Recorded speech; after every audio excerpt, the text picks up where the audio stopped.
Hello everyone, welcome to Brahmi academy. Brahmi academy के online platform पर आप सभी का एक बार फिर बहुत बहुत स्वागत है। आज का ये जो सेशन है बहुत स्पेशल सेशन है, क्योंकि आज हम इसमें एक नए खंड की, एक नए विषय की शुरुआत कर रहे हैं।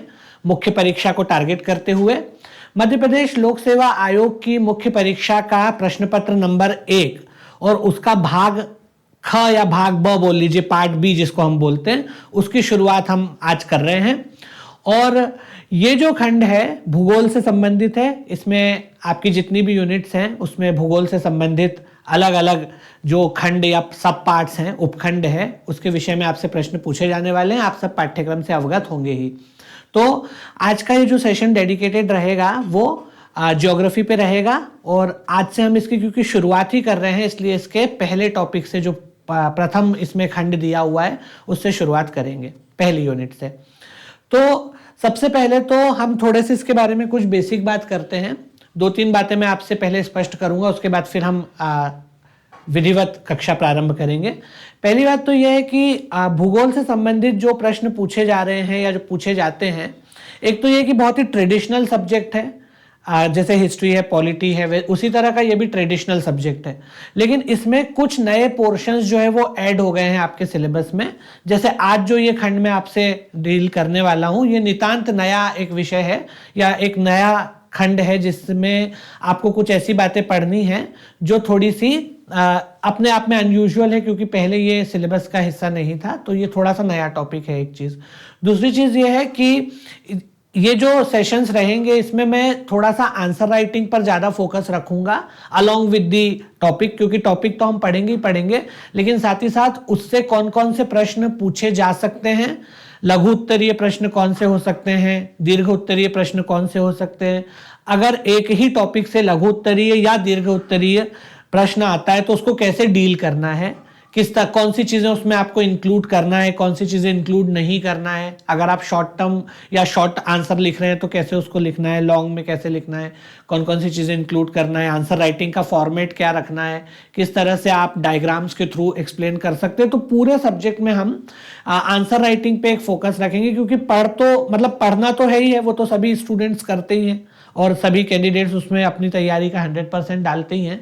लेकिन एक बड़ा चैलेंज जो होता है वो होता है एग्जामिनेशन हॉल के अंदर उस पढ़े हुए को आंसर में कन्वर्ट करना। एग्जाम हॉल के अंदर जो आपके पास आंसर शीट है उसमें आप कितना अच्छा प्रोड्यूस कर पा रहे हैं आंसर, तो उससे सारी चीज़ें तय होती है कि आपको कितने मार्क्स मिलने वाले हैं। क्योंकि जो एग्जामिनर है उसके सामने तो आपकी सिर्फ कॉपी ही होती है। तो उस पर थोड़ा सा फोकस करते हुए क्लासेस चलेंगी, ताकि आपके आंसर राइटिंग की प्रैक्टिस भी अलॉन्ग विद चलते रहे। अब आज का ये जो सेशन है इसमें जो टॉपिक हम शुरू करने वाले हैं उसकी थोड़ी सी चर्चा कर रहे हैं। प्रश्न पत्र पहला जो है आपके मुख्य परीक्षा के सिलेबस में जो पहला पेपर है, आप जानते हैं कि उसमें 2 विषय हैं मुख्यतः जो आपको पढ़ने हैं, एक इतिहास है और दूसरा भूगोल है। यानी कि जो पार्ट ए है, खंड क है, उसके अंदर आपको जो मुख्य विषय है वो इतिहास है, उसमें आपको हिस्ट्री के अलग अलग चैप्टर्स हैं। और इसी पहले पेपर के अंदर जो पार्ट बी है उसमें ज्योग्राफी यानी कि भूगोल है। दोनों ही खंडों में आपको कई सारी यूनिट्स में पूरा सिलेबस जो है वो एक तरीके से बांट के विभाजित करके दिया हुआ है। मैं आपको इन क्लासेस के थ्रू अभी भूगोल वाला खंड जो है वो करवा रहा हूँ, पेपर 1 के अंदर पार्ट बी। अब उसमें जो पहली यूनिट है और पहली यूनिट में जो पहला टॉपिक है उसके बारे में आज हम पढ़ने वाले हैं। पहली यूनिट मुख्यतः भारत के भूगोल के बारे में है, यानी कि geography of India. Geography of India के अंदर उसमें अगर आप देखेंगे तो फिजिकल ज्योग्राफी भी है, क्लाइमेटोलॉजी भी है, लैंडफॉर्म्स वगैरह भी है, यानी भारत का भूगोल, उसके अंदर जो भौतिक विभाजन है, स्थलाकृतियां हैं, नदियां, पहाड़ वगैरह हैं, और साथ ही साथ क्लाइमेट से रिलेटेड यानी कि जलवायु विज्ञान भी है। तो भारत के भूगोल से संबंधित सभी मेजर टॉपिक जो है इसी पहली यूनिट के अंदर हमें पढ़ने होते हैं। लेकिन वो टॉपिक शुरू होते हैं आपके जो पॉइंट नंबर 2 से, दूसरे बिंदु से। जो फर्स्ट पॉइंट इसमें हमको पढ़ना है वो है प्राचीन भारत में भौगोलिक ज्ञान। यूनिट 1 के पार्ट बी की यूनिट 1 का पहला टॉपिक है ये, प्राचीन भारत में भौगोलिक ज्ञान, जिसको हम geographical knowledge in ancient India बोलते हैं। अब ये टॉपिक्स को पढ़ने से पहले एक दो बातें थोड़ी सी क्लियर कर लेते हैं। एक तो ये है कि ये थोड़ा सा अनयूजुअल किस्म का टॉपिक है, इस रूप में कि ये वो नहीं है कि जहां से हम पढ़ना शुरू करते हैं, भौतिक विभाजन शुरू कर दिया कि भारत के भौगोलिक प्रदेश इतने हैं और उत्तर का पर्वतीय क्षेत्र है और उत्तर का विशाल मैदान है और प्रायद्वीपीय भारत है और ईस्टर्न घाट है और वेस्टर्न घाट है। इस तरह का ये जो ट्रेडिशनल टॉपिक है वो ये नहीं है। ये टॉपिक थोड़ा सा अनयूजुअल है, थोड़ा सा अलग किस्म का है। किस अर्थ में अलग है? इस अर्थ में अलग है कि इसको हमें इंटरडिसिप्लिनरी अप्रोच से पढ़ना है। इंटरडिसिप्लिनरी अप्रोच का मतलब ये होता है कि इसमें हमें भूगोल को इतिहास के साथ और दूसरे जो विषय हैं या दूसरे जो डिसिप्लिन्स हैं उनके साथ जोड़ के पढ़ना है, उसके साथ कनेक्ट करके पढ़ना है। क्योंकि आप खुद ही यहाँ पर टॉपिक लिखा हुआ है, आप खुद ही देख पा रहे होंगे कि इसमें क्या लिखा है, प्राचीन भारत में भौगोलिक ज्ञान। मतलब प्राचीन भारत मतलब आप हिस्ट्री में पढ़ते हैं एंशिएंट इंडिया, तो इसको हमें एंशिएंट इंडिया में या एंशिएंट इंडिया के लोगों को भूगोल से संबंधित कौन कौन से ज्ञान थे या कौन सा ज्ञान था, क्या क्या उनकी उपलब्धियां थी भूगोल के क्षेत्र में, वो हमें इसमें पढ़ना है। तो इसीलिए ये जो पोर्शन है इसमें हमें भूगोल को इतिहास से जोड़ के पढ़ना है, ठीक है, इतिहास के साथ कनेक्ट करते हुए पढ़ना है। और उसमें भी क्या टॉपिक दिया हुआ है, प्राचीन भारत। प्राचीन भारत मतलब एंशिएंट इंडिया के अंदर जो लोग रह रहे थे या जो सभ्यताएं थी, जो लोग रहते थे, उनको भौगोलिक ज्ञान क्या क्या था उसको हमको देखना रहेगा। अब सबसे पहले हम प्राचीन भारत की बात करते हैं कि प्राचीन भारत का क्या मतलब है। तो यहां पर जैसे कि आप हिस्ट्री में भी जो टाइमलाइन पढ़ते हैं उसमें हम एंशिएंट इंडिया जिसको मानते हैं, यहां पर भी हमें उसी को एंशिएंट इंडिया मानना है। हम लोग प्राचीन भारत की शुरुआत जो है वो सिंधु घाटी सभ्यता से करेंगे। वैसे आप लोग जब इतिहास पढ़ते हैं तो उसमें प्री हिस्टोरिक, प्रोटो हिस्टोरिक, मतलब प्री हिस्टोरिक पीरियड भी पढ़ते हैं, लेकिन वो हमें यहां नहीं पढ़ना है क्योंकि उस समय में भौगोलिक ज्ञान मनुष्य को कुछ था या नहीं था, और था तो कैसा था, उसका कोई स्पष्ट हमारे पास उदाहरण या स्पष्ट प्रमाण उस रूप में नहीं मिलता है। जैसे उससे पहले जो लोग रह रहे थे, जैसे प्रागैतिहासिक काल में या प्रागैतिहासिक काल में हम लोग जो पाषाण युग पढ़ते हैं, स्टोन एरा वगैरह, लिथिक एरा, उसमें क्या लोग कर रहे थे उसकी कोई स्पष्ट जानकारी हमारे पास नहीं है। तो हम जहां से भौगोलिक ज्ञान देखना शुरू करेंगे वो होगा हमारा इंडस वैली सिविलाइजेशन यानी कि सिंधु घाटी सभ्यता, जहां से व्यवस्थित रूप से हमें यह जानकारी मिलती है कि उस दौर में लोगों के पास भूगोल से जुड़ा हुआ कौन सा ज्ञान था या किस प्रकार का ज्ञान था। इससे पहले की कोई जानकारी प्राप्त ही नहीं है ज्यादा, इसलिए उसको नहीं देखेंगे। तो सिंधु घाटी सभ्यता, सिंधु घाटी सभ्यता के लोगों को भूगोल से संबंधित क्या ज्ञान था। उसके बाद फिर आता है आपका वैदिक काल। वैदिक काल को भी हम दो भागों में बांटते हैं, पूर्व वैदिक काल और उत्तर वैदिक काल। पूर्व वैदिक काल को आप ऋग्वैदिक काल भी बोलते हैं और उत्तर वैदिक काल जो है वो तो है ही। तो ये दोनों। उसके बाद आता है महाकाव्य और पुराण युग, जिसमें महाकाव्यों और पुराणों की रचना हुई। तो वो भी एक समय है जिसमें हमें देखना है कि उस समय लोगों को क्या भौगोलिक ज्ञान था। उसके बाद आपका जैन और बौद्ध काल आता है, जिसको हम राजनीतिक टाइमलाइन के हिसाब से महाजनपद काल बोल देते हैं, और उसी को हम लोग सांस्कृतिक दृष्टि से जैन और बुद्ध काल बोल देते हैं। वही अगर आप वैसे राजनीतिक टाइमलाइन देखेंगे तो महाजनपद काल है। उसके बाद आता है आपका मौर्य काल। मौर्य काल के बाद आता है मौर्योत्तर काल, जिसमें भारत में कई सारे अलग अलग राजवंश शासन कर रहे हैं। मौर्योत्तर काल के बाद गुप्त काल आता है और गुप्त काल के बाद गुप्तोत्तर काल आता है। तो ये जो इतना जो समय है इसको हम प्राचीन भारत बोलते हैं। इसके बाद फिर मध्यकालीन भारत शुरू हो जाता है, तो वो हमें नहीं देखना है क्योंकि हमारे सिलेबस में प्राचीन भारत में भौगोलिक ज्ञान है। तो सबसे पहले आपके सामने ये टाइमलाइन बंधी हुई होनी चाहिए कि आपको भौगोलिक ज्ञान का अध्ययन किस कालखंड में करना है। पता चला कि आप मध्यकाल में पढ़ने लगे, आधुनिक काल में पढ़ने लगे, लेकिन वो आपके सिलेबस का हिस्सा नहीं है। तो मीनिंग ऑफ एंशिएंट इंडिया में हमें इंडस वैली सिविलाइजेशन से लेकर के पोस्ट गुप्ता पीरियड तक पढ़ना है। और अगर आप इसको शताब्दियों में बांटना चाहे तो सिंधु घाटी सभ्यता जो है वो तो एक प्रोटो हिस्टोरिक पीरियड माना जाता है, तो वहां से लेकर के आप गुप्तोत्तर काल में मान सकते हैं कि 8वीं 9वीं शताब्दी तक की आप एक टाइमलाइन ले सकते हैं, जिसको हम राजपूत काल के नाम से भी जानते हैं। तो 8वीं 9वीं शताब्दी तक का आप टाइमलाइन ले लीजिए सिंधु घाटी सभ्यता से लेकर के।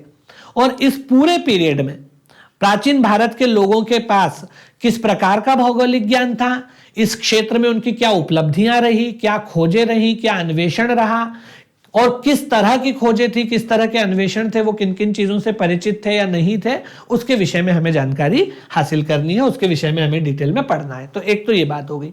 दूसरा, भौगोलिक ज्ञान से क्या तात्पर्य है, क्योंकि जो टॉपिक है इसमें आपको दो शब्द दिखाई दे रहे हैं। एक शब्द दिखाई दे रहा है या एक फ्रेज दिखाई दे रहा है प्राचीन भारत और दूसरा फ्रेज दिखाई दे रहा है भौगोलिक ज्ञान। पहला फ्रेज है ज्योग्राफिकल नॉलेज और दूसरा फ्रेज है एंशिएंट इंडिया। तो एंशिएंट इंडिया यानी प्राचीन भारत और भौगोलिक ज्ञान यानी कि ज्योग्राफिकल नॉलेज। तो हमने पहले एंशिएंट इंडिया का मतलब समझ लिया, प्राचीन भारत का मतलब समझ लिया कि हमें किस काल में पढ़ना है या किस काल के अंतर्गत पढ़ना है। अब हम दूसरे फ्रेज का मतलब समझते हैं भौगोलिक ज्ञान यानी कि ज्योग्राफिकल नॉलेज। तो भौगोलिक ज्ञान का क्या मतलब है, क्योंकि भूगोल अपने आप में एक बहुत ही विस्तृत विषय है, इसमें कई सारी चीजें समाहित हो जाती है। भूगोल में आप देखेंगे तो कई सारे सब पार्ट्स होते हैं, हम लोग पढ़ते भी है, इसमें फिजिकल ज्योग्राफी भी है, क्लाइमेटोलॉजी भी है, ओशियनोग्राफी भी है, ह्यूमन ज्योग्राफी भी है। ह्यूमन ज्योग्राफी में कई चीजें आ जाती है जिसमें डेमोग्राफी भी आ जाती है, इकोनॉमिक डेवलपमेंट भी आ जाता है, मिनरल्स वगैरह भी आ जाते हैं, इंडस्ट्रीज भी आ जाती हैं। तो वो तमाम चीजें जो है ज्योग्राफी के अंदर आ जाती है। तो इसीलिए जब हम भूगोल की बात करते हैं तो भूगोल के भी कई पक्ष हैं, कई सारे उसके क्या बोलना चाहिए डायमेंशंस हैं, बहुत सारी डायमेंशंस हैं। और इसीलिए जब हमसे सवाल पूछा जाएगा तो हो सकता है कि इसमें से किसी भी डायमेंशन से पूछा जाए, क्योंकि ये सभी भूगोल के हिस्से हैं। भूगोल का मतलब केवल लैंडफॉर्म्स नहीं होता, भूगोल का मतलब केवल भौगोलिक भूमि नहीं होता है, और ना ही भूगोल का मतलब केवल क्लाइमेट होता है। भूगोल में एक तो खगोलीय ज्ञान भी शामिल हो जाता है जिसको हम कॉस्मिक नॉलेज या एस्ट्रोलॉजी बोल सकते हैं या एस्ट्रोनॉमी बोल सकते हैं, ठीक है। तो एस्ट्रोनॉमिकल नॉलेज भी उसमें शामिल हो जाता है, कॉस्मिक नॉलेज भी शामिल हो जाता है। उसके बाद फिर हम आते हैं फिजिकल ज्योग्राफी पे। फिर फिजिकल ज्योग्राफी में लैंडफॉर्म्स होते हैं, उसके अलावा लैंडफॉर्म्स के अलावा जो ज्योग्राफिकल फिनोमिनन होते हैं जिसको हम भौगोलिक परिघटनाएं बोलते हैं, जैसे भूकंप है या सुनामी है ना, तो ये भी सब उसमें शामिल हो जाता है। तो इसकी परिधि को हमको थोड़ा सा बांधना पड़ेगा कि जब हम एंशिएंट इंडिया की बात कर रहे हैं तो क्या है, और ज्योग्राफिकल नॉलेज की बात कर रहे हैं तो क्या है। एंशिएंट इंडिया का मैंने आपको बता दिया कि इंडस वैली से लेके पोस्ट गुप्ता पीरियड तक पूरा का पूरा एंशिएंट इंडिया है। और अब हम बात करते हैं कि भौगोलिक ज्ञान का क्या मतलब है, ताकि समझ में तो आए कि क्या पढ़ना है। भौगोलिक ज्ञान की अगर हम बात करें तो भौगोलिक ज्ञान को हम 3-4 भागों में बांट सकते हैं। आप लोग भूगोल को भी जैसे बांटते ही हैं, भूगोल जब हम पढ़ना शुरू करते हैं तो हम लोग उसमें थोड़ा बहुत खगोलीय ज्ञान भी पढ़ते ही हैं। हालांकि आपके ऐसे सिलेबस में अलग से पीएससी के सिलेबस में एस्ट्रोनॉमी वगैरह नहीं रहती है, पर जनरली अगर आप जैसे ल्यूसेंट पढ़ना शुरू करते हो, मान लो आपने किसी एग्जाम के लिए ल्यूसेंट पढ़ना शुरू किया होगा, तो उसमें पहले वो सौरमंडल और ब्रह्मांड की उत्पत्ति और उस सब से बात शुरू करते हैं, है ना, बिग बैंग थ्योरी वगैरह वहां से शुरू करते हैं। हमारे क्योंकि सिलेबस में वो चीजें नहीं रहती तो हम उसको नहीं पढ़ते, पर it is an integral part of the geographical knowledge, तो वहां से शुरू करते हैं, क्योंकि ब्रह्मांड की उत्पत्ति खगोलीय ज्ञान वहां से। तो सबसे पहले हम भूगोल या भौगोलिक ज्ञान में खगोलीय ज्ञान की बात करेंगे। खगोलीय ज्ञान मतलब कॉस्मिक नॉलेज या एस्ट्रोनॉमिकल नॉलेज, कि प्राचीन भारत के लोगों को अलग अलग खंडों में खगोल का कितना ज्ञान था, क्योंकि यह भी भौगोलिक ज्ञान का ही हिस्सा है। यहीं से ब्रह्मांड की उत्पत्ति हुई, यहीं से ग्रह बने, ग्रहों से फिर जो है उसके अंदर फिर भूगोल की उत्पत्ति हुई, सौरमंडल और पृथ्वी की आकृति आकार, उसके बाद पृथ्वी की गतियां, घूर्णन, परिक्रमण, दिन और रात का होना, ये सब चीजें जो है वो भूगोल के अंतर्गत आती है और खगोलीय ज्ञान का हिस्सा है, यानी कि एस्ट्रोनॉमिकल नॉलेज का हिस्सा है।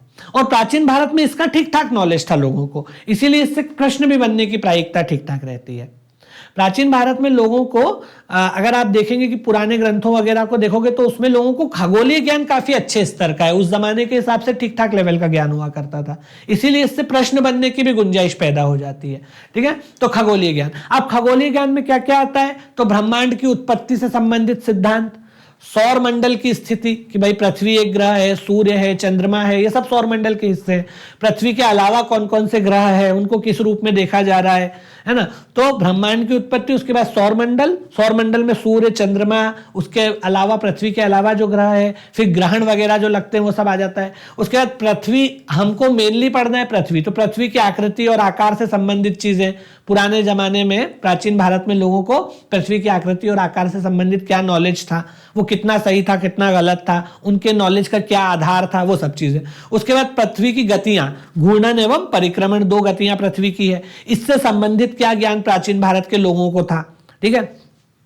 उनको क्या पता था कि पृथ्वी अपने अक्ष पे घूम रही है, पृथ्वी सूर्य के चारों ओर घूम रही है, इसकी वजह से ऋतुएं बदलती हैं, या घूर्णन की वजह से दिन और रात होते हैं, क्या उन्हें इन चीजों का नॉलेज था तो किस हद तक था, या नहीं था तो किस हद तक नहीं था, या गलत था तो किस हद तक गलत था, या सही था तो किस हद तक सही था। उसके बाद चंद्रमा की गतियों के बारे में उनको क्या नॉलेज था। जैसे पृथ्वी सूर्य के चारों ओर चक्कर लगाती है, वैसे ही चंद्रमा का परिक्रमण पृथ्वी के चारों ओर है, तो पृथ्वी के चारों ओर जो चंद्रमा घूम रहा है, जो मून का मूवमेंट है अराउंड दी अर्थ, उसके बारे में उन्हें क्या नॉलेज था, है ना। और उसके बाद ग्रहण जो लगते हैं, चंद्र ग्रहण और सूर्य ग्रहण, इसको वो कैसे परिभाषित करते थे, क्या इसे वो वैज्ञानिक दृष्टिकोण से या खगोलीय दृष्टिकोण से परिभाषित कर पाते थे, है ना। उसके बाद पृथ्वी की अक्षांशीय और देशांतरीय स्थिति, कि पृथ्वी पर अगर किसी भी बिंदु की लोकेशन बताने के लिए जो मैकेनिज्म आज फॉलो की जाती है, क्या प्राचीन भारत के लोग उससे किसी हद तक परिचित थे या नहीं थे, है ना। उसके अलावा गुरुत्वाकर्षण का सिद्धांत, क्या प्राचीन भारत के लोगों को अब गुरुत्वाकर्षण वैसे तो विज्ञान का विषय है, पर यह भूगोल में, खगोल में भी काम में आता है, क्योंकि भूगोल में भी जैसे आप देखते हैं कि ज्वार भाटा जो आते हैं वो गुरुत्वाकर्षण सिद्धांत से उसका लेना देना है। पृथ्वी भी जो है अपने सूर्य के चारों ओर चक्कर लगा रही है, तो वो तमाम चीजों में गुरुत्वाकर्षण का थोड़ा योगदान या बल्कि काफी योगदान रहता है। गुरुत्वाकर्षण वैसे एक वैज्ञानिक परिघटना है, किंतु भूगोल में उसका योगदान विभिन्न क्षेत्रों में रहता है। तो गुरुत्वाकर्षण संबंधी जो सिद्धांत है या भूगोल में उसका जो प्रयोग है या अनुप्रयोग है, एप्लीकेशन है, क्या उसका प्रयोग प्राचीन भारत के लोग कर पाते थे। उसके अलावा अन्य खगोलीय पिंडों की गति, यानी कि पृथ्वी, सूर्य और चंद्रमा, इन तीनों के अलावा जो अन्य खगोलीय पिंड है, क्या उससे प्राचीन भारत के लोग परिचित थे, या उन ग्रहों की या उन खगोलीय पिंडों की गति से वो लोग परिचित थे और किस हद तक थे। ठीक है, तो इसको पूरे को हम खगोलीय ज्ञान के अंतर्गत लेते हैं, और इसका काफी अच्छा नॉलेज पुराने भारत में, प्राचीन भारत में लोगों को हुआ करता था। तो इन सब के विषय में हमें पढ़ना है। अब कैसे पढ़ना है, तो हवा में बात नहीं करना। जब भी आप उत्तर लिखोगे तो उसके पीछे आपको कोई ना कोई अपने आंसर को सब्स्टिट्यूट करने के लिए कोई उदाहरण, कोई तर्क, कोई डेटा, कोई किताब का नाम, किसी मतलब भूगोल शास्त्री का नाम, किसी व्यक्ति का नाम देना पड़ेगा जिसने ये बात कही हो, किसी किताब में कही हो। तो इसमें आपको कुछ किताबों के नाम भी याद करना पड़ेंगे, कुछ पर्सनैलिटीज के नाम यानी व्यक्तित्वों के नाम भी याद करना पड़ेंगे जिन्होंने इस क्षेत्र में योगदान दिया है या कार्य किया है। और जब आप अपने उत्तर में ये चीजें ऐड करते हो तो उत्तर जो है वो प्रामाणिक बन जाता है, उसकी एक अलग ही बात होती है। अगर आप केवल बिना कोई प्रमाण दिए, बिना कोई अपनी बात को सब्स्टिट्यूट किए अगर वैसे ही बात बोलते हो तो वो उत्तर उतना प्रभावी नहीं बनेगा। जैसे मान लो फॉर एग्जांपल, आपको मान लो कि चंद्रमा की गतियों के बारे में बताना है, फॉर एग्जाम्पल, एक एग्जाम्पल से अपन समझ रहे हैं, और आप केवल ऐसे ही बोल दो कि हाँ भाई प्राचीन भारत में लोगों को इसका ज्ञान था, नॉर्मल बोल दो, और उसके साथ अगर आप कोई प्रमाण के रूप में कोई बात कह दो कि ये हमें इस बात से पता चलता है कि लोग जो है पुराने समय में लूनार कैलेंडर का यूज करते थे, जिसको हम चंद्र क्या बोलेंगे, पंचांग बोलते हैं। जैसे सौर पंचांग होता है ऐसे ही चंद्र पंचांग होता है, लूनार कैलेंडर। तो लूनार कैलेंडर का यूज के प्रमाण जो है हमको प्राचीन भारत में मिलते हैं, जिसमें वो लोग चंद्रमा की गति के आधार पर कैलेंडर बनाए हुए थे, जो 29.5 दिन का एक पूरा वो महीना होता था उसमें। तो वो पूरी जानकारी हमको दे, अगर हम उसको प्रमाण से कह देते हैं उस बात को, तो उसका अलग ही इंपैक्ट होता है, उसमें आपको बाकी कैंडिडेट्स की तुलना में ज्यादा नंबर मिलेंगे, ऐसा है। तो इसीलिए जब भी हम कोई बात इसमें पढ़ेंगे तो उससे संबंधित प्रमाण भी देखते जाएंगे कि किस किताब में ये बात लिखी है, किस व्यक्ति ने ये बात लिखी है, किस हद तक उसकी प्रामाणिकता है, वो तमाम चीजें। तो ये खगोलीय ज्ञान हो गया। खगोलीय ज्ञान से जब हम आगे बढ़ते हैं तो हम आते हैं भौतिक भूगोल के ऊपर। ठीक है, भौतिक भूगोल की अगर हम बात करें, फिजिकल ज्योग्राफी, तो पुराने समय में प्राचीन भारत में लोगों को भौतिक भूगोल का कितना नॉलेज था और क्या क्या नॉलेज था। अगर हम भौतिक भूगोल की बात करें तो उसमें महाद्वीपीय एवं महासागरीय ज्ञान, यानी उन्हें कौन कौन से कॉन्टिनेंट्स के बारे में पता था और कौन कौन से ओशंस के बारे में पता था। प्राचीन भारत में एक संकल्पना चलती थी, सप्तद्वीप संकल्पना। पुराणों में सप्तद्वीपों का वर्णन आया है। उसके बाद द्वीप जो एक खंड में बटे हुए हैं, फिर वो फर्दर भुवन में बटे हुए हैं। जम्बू द्वीप की संकल्पना, ये जो एशिया है, एशिया और उसमें भी जो भारतीय उपमहाद्वीप है, इसको जम्बू द्वीप कहा जाता था। और इसी तरह अलग अलग महाद्वीपों के लिए अलग अलग नाम थे, जिनको सप्तद्वीप के नाम से जाना जाता है। मतलब यह है कि उस जमाने में भी भारत के लोग ये जानते थे कि दुनिया में 7 बड़े खंड हैं और उन्हीं को आज हम महाद्वीप बोलते हैं। उसके अलावा जम्बू द्वीप की संकल्पना थी, भुवनों की संकल्पना थी, खंडों की संकल्पना थी। तो ये उनके महासागरीय और महाद्वीपीय ज्ञान का द्योतक है। उसके बाद उन्हें भौगोलिक संरचनाओं का कितना कितना ज्ञान था, पर्वतों, कौन कौन से पर्वतों का, पठारों का, नदियों का, इन सब का क्या क्या ज्ञान था। देखिए, जाहिर सी बात है कि इसमें से बहुत सारा ज्ञान आज के हिसाब से नहीं होगा। उनको ये नहीं पता होगा कि ये पर्वत बने कैसे हैं। ऑब्वियसली आप उस हद तक नहीं जाएंगे। अब जैसे आप जो है हिमालय से लोग परिचित थे, लेकिन हिमालय का निर्माण किस प्रक्रिया से हुआ है वो उनको नहीं पता होगा उस हद तक। लेकिन फिर भी जो पता है जहां तक, उस तक हमको देखना है, ठीक है। उसके अलावा भौगोलिक और प्राकृतिक परिघटनाओं से संबंधित जो ज्ञान उनको था, एक तो लैंडफॉर्म्स का ज्ञान, सबसे पहले कॉन्टिनेंट्स और ओशियंस, कौन कौन से महाद्वीपों से वो परिचित थे, कौन कौन से महासागरों से परिचित थे, किस सीमा तक परिचित थे। उसके बाद और ये बहुत ही अच्छा एक टॉपिक है क्योंकि इसमें प्राचीन भारत में लोगों को भौगोलिक ज्ञान काफी था, वरना सप्तखंड, ये सप्तद्वीप की अवधारणा ही नहीं आती। सप्तद्वीप की अवधारणा में ये निहित है कि लोगों को इसका नॉलेज था। 7 समुंदर का आपने सुना होगा कि पहले से लोग कहते थे कि 7 समुंदर है, ऐसा, तो इस तरीके से। उसके बाद कौन कौन से पर्वत, पठार, नदियों आदि से वो परिचित थे, और उसके बाद भौगोलिक और प्राकृतिक घटनाओं से संबंधित उनके क्या विचार थे। जैसे भूकंप आता था, बाढ़ आती थी, कभी सुनामी जैसी स्थिति पैदा हो जाए या कोई भी चक्रवात आ जाए, ऐसा मान लो कोई प्राकृतिक परिघटना अगर आ जाती थी, तो उसके संबंध में उनके क्या विचार थे, वो उसको किस रूप में देखते थे, क्या उसका वो वैज्ञानिक या भौगोलिक विवेचन कर पाते थे, अगर कर पाते थे तो किस सीमा तक कर पाते थे, वो सब चीजें इसके अंदर देखनी होगी। उसके बाद आते हैं जलवायु विज्ञान पे, क्लाइमेटोलॉजी पे। जलवायु विज्ञान में हम ऋतु और जलवायु यानी कि सीजन और क्लाइमेट के बारे में बात करते हैं कि जो प्राचीन भारतीय लोग थे उनको जलवायु का किस हद तक ज्ञान था और क्या क्या ज्ञान था। जलवायु का ज्ञान होने का मतलब यह है कि उसके संबंध में उनकी क्या संकल्पनाएं थी, क्या अवधारणाएं थी, उनकी क्या कंसेप्चुअल क्लैरिटी थी, किस हद तक कंसेप्चुअल क्लैरिटी थी। जलवायु विज्ञान का मतलब ये होता है, या इसके प्राचीन भारत के लोगों को इसका ज्ञान या था या नहीं था, इसका मतलब ये होता है कि उस समय में लोग इन परिघटनाओं की व्याख्या कैसे करते थे। ये नहीं कि उनको ये पता था कि नहीं कि बारिश होती है कि नहीं, ऑब्वियसली उनको ये तो पता ही होगा कि बारिश हो रही है क्योंकि उनके सामने बारिश हो रही थी। उनको ये तो पता ही होगा कि कभी बारिश नहीं भी होती है, कभी ज्यादा हो जाती है तो बाढ़ आ जाती है, भूकंप भी आते हैं, लेकिन वो किस हद तक इन घटनाओं की व्याख्या कर पाते थे, ये महत्वपूर्ण है। अगर बारिश हो रही है तो क्या वो ये समझ पा रहे थे कि बारिश किस वजह से होती है। अगर भूकंप आ रहा है तो क्या वो समझ पाते थे कि भूकंप किस वजह से आता है। क्या इन परिघटनाओं की फोरकास्टिंग का उनके पास कोई जरिया था। जैसे जब भूकंप आने वाला, जब सुनामी आने वाली रहती है तो कुछ जलीय जीव जो है पहले उसका संकेत दे देते हैं, मेंढक जो है वो टर्राने लगते हैं। तो क्या प्राचीन भारत के लोग इस बात से परिचित थे। ये अपने लेवल पे चीजों को जानने परखने का एक साइंटिफिक तरीका उस जमाने में हुआ करता था। तो क्या वो लोग इन चीजों के कारणों की पड़ताल कर पाते थे कि क्यों हो रही है ये घटनाएं, बारिश क्यों होती है, भूकंप क्यों आता है, ये तमाम चीजें। और अगर कर पाते थे तो क्या उसको फोरकास्ट कर सकते थे, उसका पूर्वानुमान लगा पाते थे बादलों को देख करके, आसमान को देख करके। क्या वेदर फोरकास्टिंग का कोई मैकेनिज्म प्राचीन भारत के लोगों के पास था। अगर था तो किस प्रकार का था, किस आधार पे था। जैसे पुराने लोग जो हैं वो बिना घड़ी देखे भी समय बता देते थे, केवल धूप के उससे।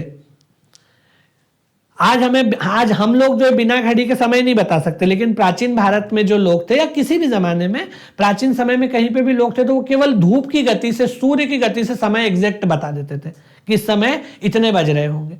मतलब समय का तो उस समय ये नंबर का काउंटिंग नहीं था, पर उनको अंदाजा लग जाता था कि कौन सा प्रहर हो रहा है और उस प्रहर का कितना समय बाकी है, कितना समय बीत चुका है। वो केवल सूर्य के और धूप के आधार पर बता देते थे। इसी तरीके से आसमान को देख करके वो बता पाते थे कि बारिश होगी या नहीं होगी। ठीक है, तो ये जो चीजें हैं इसको हमें जलवायु विज्ञान के अंतर्गत देखना है। और वो कितने सेंसिटिव थे जलवायु को लेकर के, उसके परिवर्तन को लेके। क्या उन्हें ये पता था कि जलवायु परिवर्तन अगर होगा तो हमारे लिए नुकसान होगा। वो कितने संवेदना उसके प्रति रखते थे। तो वो सब चीज इसके अंदर आ जाएगी। उसके बाद सबसे इंपॉर्टेंट चीजों में एक मानव भूगोल भी है, ह्यूमन ज्योग्राफी। ज्योग्राफी का एक बड़ा हिस्सा मानव भूगोल के अंतर्गत हमको देखना रहता है। मानव भूगोल जो है, अगर किसी भी काल में, पुराने से पुराने समय में, अगर मान लो कि आपको और कोई भौगोलिक ज्ञान लोगों में मिले ना मिले, लेकिन मानव भूगोल के बारे में आप हमेशा उत्तर में कुछ न कुछ लिख पाएंगे, क्योंकि मानव भूगोल जो है वो मनुष्यों के जीवन से जुड़ा हुआ है। इसलिए उस जमाने में अगर मान लो कोई बहुत पुराना जमाना है, अगर मान लो उसमें वहां रहने वाले लोगों को भौतिक भूगोल के बारे में बहुत जानकारी हो ना हो, जलवायु के बारे में हो ना हो, लेकिन मानव भूगोल से संबंधित बहुत सारे पक्षों को आप उसमें डील कर पाओगे, क्योंकि कहीं पर भी अगर मनुष्य रह रहा है तो उसका मानव भूगोल तो है ही है भाई। वो कोई ना कोई कार्य कर ही रहा होगा, खेती कर रहा होगा या पशुपालन कर रहा होगा या उद्योग धंधे कर रहा होगा, वाणिज्य व्यापार कर रहा होगा, उसमें संलग्न होगा, या फिर उसकी एक जनसांख्यिकी होगी, या तो वो ग्रामीण जीवन जी रहा होगा या शहरी जीवन जी रहा होगा। तो इसीलिए मानव भूगोल एक ऐसा चैप्टर या ऐसा खंड है जिसके संबंध में आप प्राचीन भारत के हर कालखंड में कुछ न कुछ लिख पाओगे, क्योंकि मानव भूगोल एक बहुत ही नेचुरल चीज है। जहां पर भी मनुष्य रह रहे होंगे उनके जीवन में कुछ न कुछ ऐसी चीज घट रही होगी कि वो खेती कर रहे हो, पशुपालन कर रहे हो, उद्योग धंधे कर रहे हो, वाणिज्य व्यापार कर रहे हो। उनके यहाँ कोई एक डेमोग्राफी होगी कि भाई किस तरह के लोग रह रहे हैं, खेती मतलब किसान है, श्रमिक है, मजदूर है, व्यापारी है, तो एक डेमोग्राफी होगी समाज में। कुछ ना कुछ मोड्स ऑफ प्रोडक्शन होंगे, कुछ ना कुछ उत्पादन के साधन होंगे, है ना। गांव या शहर में वो लोग बटे हुए होंगे। तो आप कम से कम ह्यूमन ज्योग्राफी के बारे में हर कालखंड में लिख सकते हैं। यह आपको इसलिए बहुत महत्वपूर्ण है, ठीक है। तो यहां तक हमको इतने चीजों में हमको भौगोलिक ज्ञान को देखना है। तो मेरे हिसाब से आपको ये दोनों शब्दों के मतलब समझ में आ गए होंगे कि प्राचीन भारत में भौगोलिक ज्ञान में क्या क्या पढ़ना है। ये बताने के पीछे कारण ये है कि बाकी जो ट्रेडिशनल सब्जेक्ट है या ट्रेडिशनल टॉपिक्स हैं, उन ट्रेडिशनल टॉपिक्स से तो आप परिचित होते हो कि हमें नदी में नदी पढ़ना है, नदी कहाँ से निकल रही है, कहाँ गिर रही है, किस तरह की नदी है, उसके किनारे कौन से शहर है, उस पर कौन से बांध बने हुए हैं, कौन सी परियोजनाएं चल रही है, उसकी सहायक नदियां कौन सी है, वो किसी नदी सहायक नदी है तो कौन सी है, उसमें सहायक नदियां किन किन बिंदुओं पे आके मिलती है, वो दूसरी नदी से कहां जाके मिलती है, कहां उसका निकास होता है। ये सब आपको पता है कि क्या क्या पढ़ना है। ऐसे ही आप पहाड़ पढ़ते हो, आपको पता है पहाड़ में क्या क्या पढ़ना है। लेकिन ये जो टॉपिक है इसके बारे में आपको थोड़ा सा पता होना चाहिए कि इसमें हमें क्या क्या पढ़ना है। तो प्राचीन भारत मतलब ये, और भौगोलिक भारत मतलब ये टॉपिक्स। खगोलीय ज्ञान में ये तमाम चीजें, उसके बाद भौतिक भूगोल में ये तमाम चीजें, उसके बाद क्लाइमेटोलॉजी में ये सारी चीजें, और उसके बाद ह्यूमन ज्योग्राफी, और ह्यूमन ज्योग्राफी में ये सारी चीजें आती है। और इसीलिए जब भी आपके सामने प्रश्न आए तो आप इन चारों खंडों के आधार पर उसका उत्तर लिख सकते हो, अगर जनरल नेचर का क्वेश्चन है। मैं थोड़ा सा प्रश्न भी आपको बता देता हूं कि इससे कैसे प्रश्न आते हैं। हल्का सा मैं एक परिचय देते हुए चलता हूं ताकि आपको अंदाजा लगे। जैसे मान लो कि इसमें अगर 2 मार्कर जो क्वेश्चंस आते हैं, 2 मार्कर क्वेश्चन जो है वो स्पेसिफिक रहता है। स्पेसिफिक रहेगा, मान लो कि जैसे आपको किसी व्यक्ति का नाम दे दिया और उसके बारे में लिखने को कहा, जैसे लिख दिया आर्यभट्ट या लिख दिया ब्रह्मगुप्त। अब जब आर्यभट्ट या ब्रह्मगुप्त पे लिखने को 2 नंबर में आएगा तो इसमें आप आर्यभट्ट का गणित में योगदान मत बता देना, क्योंकि ये गणित वाला पोर्शन नहीं है, ये भूगोल वाला पोर्शन है। तो आर्यभट्ट ने भूगोल के क्षेत्र में क्या क्या बातें कही है, उनकी किताब का नाम आप बता दीजिए कि आर्यभट्ट की किताब का नाम क्या है और उन्होंने भूगोल से संबंधित क्या क्या बातें की है, वो आप पॉइंट वाइज लिखिए। या ब्रह्मगुप्त जो है उनके बारे में, या काल भी बता दीजिए कि किस काल में हुए। तो जब आप आर्यभट्ट के बारे में प्रश्न का उत्तर लिखना शुरू करेंगे, आपको एक ही शब्द लिखा है आर्यभट्ट, आपको इस पर टिप्पणी करनी है। 3 से 4 पंक्तियां दी रहेगी आपको 2 नंबर के अंतर्गत, 2 अंक के अंतर्गत आपको इसमें 4 पंक्तियां लिखनी है। तो आप कैसे लिखेंगे? पहले तो आप आर्यभट्ट का समय लिख दीजिए, किस समय में हुआ। उसके बाद उसका किताब का नाम लिख दीजिए, वो किताब जो इस दृष्टिकोण से महत्वपूर्ण है। और उसके बाद भूगोल के संबंध में आर्यभट्ट ने क्या 2-3 पॉइंट दिए हैं वो आप बता दीजिए। इसी तरह से ब्रह्मगुप्त है, ब्रह्मगुप्त का समय लिख दीजिए, उसकी किताब का नाम लिख दीजिए, और ब्रह्मगुप्त ने भूगोल के क्षेत्र में क्या योगदान दिया है, 3-4 जो भी बातें हैं वो आप लिख सकते हैं। तो ये जो है ये तो 2 नंबर वाले छोटे क्वेश्चन आते हैं। लेकिन जब बड़े क्वेश्चंस आते हैं तो वो जनरलिस्टिक भी होते हैं, कई बार स्पेसिफिक भी होते हैं, वो दोनों तरह के हो सकते हैं। सामान्य प्रश्न भी हो सकते हैं। आप सामान्य प्रश्न मान लो, बड़ा लघु उत्तरीय जो निबंधात्मक प्रश्न है वो आपको ऐसा आ जाता है कि प्राचीन भारत में खगोलीय ज्ञान पर प्रकाश डालिए, या प्राचीन भारतीयों के खगोलीय ज्ञान पर प्रकाश डालिए। अब जब आपको खगोलीय ज्ञान पर प्रकाश डालने के लिए बोल रहा है पूरे प्राचीन भारत में, तो वहां आपको फिर दो तरह से इस प्रश्न को लेते हुए चलना है। आप इसको कालखंड में बांटिए और उस कालखंड में खगोलीय ज्ञान डील करते चलिए। जैसे पहले आपने लिखा सबसे पहला सिंधु घाटी सभ्यता। सिंधु घाटी सभ्यता के लोगों को कोई खगोलीय ज्ञान था या नहीं, तो हमको इसके बारे में नॉलेज ही नहीं है, तो उसमें आप कुछ ज्यादा मत डील कीजिए, सीधे आगे बढ़ जाइए, क्योंकि उस समय के लोगों को खगोलीय ज्ञान की कोई जानकारी थी या नहीं, इसका कोई भी प्रमाण हम नहीं दे सकते, क्योंकि उनकी कोई लिखित दस्तावेज हमारे पास नहीं है, और लिखित दस्तावेज नहीं है इसलिए हम नहीं बता सकते कि वो लोग खगोलीय ज्ञान का क्या नॉलेज रखते थे। दूसरा, जो आर्टिफैक्ट्स भी मिलते हैं सिंधु घाटी में, उन वस्तुओं से भी कोई जानकारी हमें पता नहीं चलती कि उनको कोई खगोलीय ज्ञान था भी या नहीं था, हमें नहीं पता है उनके बारे में, क्योंकि वस्तुएं भी ऐसी नहीं मिली। उसके बाद हम आगे बढ़ जाएंगे वैदिक काल में। वैदिक काल में हमको देखना रहेगा कि क्या ऋग्वेद में या उसके बाद के जो 3 वेद हैं या इनसे जुड़े हुए जो ग्रंथ होते हैं, जैसे ब्राह्मण ग्रंथ है, आरण्य ग्रंथ है, उपवेद है। उपवेद तो खैर बाद में लिखे गए, लेकिन ब्राह्मण ग्रंथों में, आरण्यकों में, उपनिषदों में क्या ब्रह्मांड की उत्पत्ति, सौरमंडल, अंतरिक्ष, इनके बारे में कोई बातें कही गई है? यदि हाँ तो उसको डील कर दो। उसके बाद आगे बढ़ जाओ, उसके बाद आ जाओ आप गुप्त आपके बुद्धिज्म या जो जैनिज्म वाला काल है, क्या बौद्ध और जैन ग्रंथों में अंतरिक्ष ज्ञान के बारे में कुछ बातें कही गई है? उसके बाद आगे बढ़ जाइए, क्या गुप्त काल में कोई बात, मौर्य काल में कोई बात कही गई है? क्या गुप्त काल में कोई बात की गई है? तो इस तरह से आप बड़े आंसर को डील करते हो। उसमें भी स्पेसिफिक प्रश्न बन सकता है। स्पेसिफिक प्रश्न कैसे बन सकता है कि ऐसा पूछ लेगा, मान लो कि डायरेक्ट आपसे ये पूछ लेगा कि गुप्त काल में या गुप्त काल के लोगों को या प्राचीन भारत के गुप्त काल में खगोलीय ज्ञान पर प्रकाश डालिए। तो फिर आपको गुप्त काल तक सीमित रखना है और उसी को डील करके बताना है डिटेल में, ठीक है।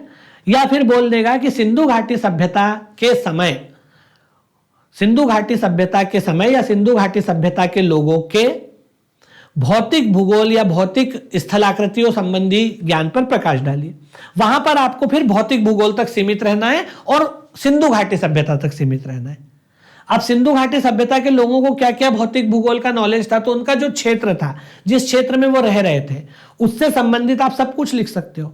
अगर मानव भूगोल के बारे में लिखने को आए तो आप सिंधु घाटी के बारे में बहुत कुछ लिख सकते हो, क्योंकि उनके समाज में हमें इतने व्यवस्थित समाज था कि उसके बारे में बहुत सारी जानकारी हमको मिल जाती है, भले ही लिखित नहीं है फिर भी, कि भाई वो लोग दुर्गीकृत नगरों में रहा करते थे, नगर बहुत बढ़िया बने हुए थे, सड़कें पक्की थी, उसमें व्यापार भी होता था, खेती भी होती थी, समाज भी विभाजित था, है ना। 3-4 तरह के वर्ग रहे होंगे, उसमें कम्युनिटी सेंटर्स भी मिले हैं बड़े बड़े, चाहे वो उनका स्विमिंग पूल हो, चाहे वो अन्नागार हो, उनकी मूर्तियां भी मिलती है, वो धातु कर्म भी जानते थे। तो इससे हमको पता चलता है कि उद्योग धंधों की क्या स्थिति रही होगी। जिसके पास धातु है वो मिनरल्स के बारे में जानता ही होगा, क्योंकि धातु कोई ऐसे तो नहीं है कि हवा में मिल जाती है, उसको धरती से एक्सट्रैक्ट करना पड़ता है, उसका शोधन करना पड़ता है। तो इन तमाम चीजों से वो परिचित होंगे। तो आप सोचिए अगर आपके दिमाग के घोड़े आपको दौड़ाने रहेंगे कि कहां तक मैं मुझे अपने आंसर की परिधि में ले जा सकता हूं, कहां तक मैं उसको विस्तार दे सकता हूं, वो प्रश्न पे डिपेंड करेगा कि प्रश्न कैसा पूछा जा रहा है। जैसे ही आपका, इसीलिए मैंने आपको शुरुआत में ही एक दायरा बहुत विस्तृत करके बता दिया, ताकि कैसा भी प्रश्न आए आप लिखने की स्थिति में रहो। अगर स्पेसिफिक प्रश्न आए तो भी आप लिख पाओ, और अगर जनरल प्रश्न आए तो भी आप लिख पाओ। इसीलिए हमने भूगोल की परिभाषा बहुत व्यापकता में देखी कि जहां आपको कुछ भी नहीं मिल रहा किसी काल में, या बहुत कम डेटा मिल रहा है, वहां पर आप ह्यूमन ज्योग्राफी के बारे में तो लिख ही सकते हो। जैसे सिंधु घाटी में आप ह्यूमन ज्योग्राफी ज्यादा डाल दो, अगर मान लो कि वैसा प्रश्न आता है तो। आगे बात समझ में? तो इसीलिए इसमें खगोलीय ज्ञान, भौतिक भूगोल का ज्ञान, क्लाइमेटोलॉजी का ज्ञान और ह्यूमन ज्योग्राफी का ज्ञान शामिल है। इन सभी पक्षों के अंतर्गत हमें देखना रहेगा कि प्राचीन भारत के लोगों को इनसे संबंधित क्या क्या ज्ञान था। अब हम प्राचीन भारत में एक एक काल को उठाते जाते हैं और देखते जाते हैं कि वहां के लोगों को क्या क्या ज्ञान इसका था भूगोल से संबंधित। ठीक है, देखिए सबसे पहली बात तो यह है कि प्राचीन भारत के जो लोग थे वो उस समय दुनिया में जितनी सभ्यताएं थी या जितने तरह के लोग रह रहे थे अलग अलग इलाकों में, उनमें सबसे ज्ञान की दृष्टि से सबसे उन्नत लोगों में से एक थे, इसमें कोई शक नहीं है। आज जो भी स्थिति हो, लेकिन उस समय को अगर आप ध्यान में रखेंगे, प्राचीन भारत को अगर आप ध्यान में रखेंगे, तो उस समय दुनिया में जितनी भी सभ्यताएं या लोग थे, उनमें भारतीयों की स्थिति ज्ञान विज्ञान के क्षेत्र में काफी बेहतर थी, बल्कि सबसे बेहतर लोगों में से थी, इसमें कोई शक नहीं है। उस समय चाइना में एक किंवदंती चलती थी, चाइना में एक ट्रेडिशन चलता था, जिसके मुताबिक ये कहा जाता था कि दुनिया में 4 तरह की सभ्यताएं हैं जो 4 कारणों से जानी जाती है, अलग अलग कारणों से। 4 तरह की सभ्यताओं में एक तो वो लोग अपने बारे में बोलते थे कि एक तो चाइनीज सभ्यता है, चीन की सभ्यता है। चीन की सभ्यता जो है वो लोगों की भूमि या लैंड ऑफ पीपल की वजह से जानी जाती है, क्योंकि उस समय चीन में सबसे ज्यादा आबादी हुआ करती थी, आज भी है और उस समय भी थी चीन में काफी आबादी। तो इसीलिए चीन के लोग बोलते थे कि चीन जो है वो लैंड ऑफ पीपल है, लोगों की भूमि है। उसके बाद टर्की मतलब जो मिडिल ईस्ट का इलाका, सेंट्रल एशिया का इलाका है। टर्की के बारे में कहा जाता था कि ये भयंकर योद्धाओं की भूमि है, ये जो है ये फियर्स वॉरियर्स का लैंड है। तीसरा था यूरोप यानी कि ग्रीस। उस समय यूरोप में ग्रीक एम्पायर हुआ करता था। ग्रीस के बारे में कहा जाता था कि ये सुंदर लोगों की भूमि है, the land of the beautiful people.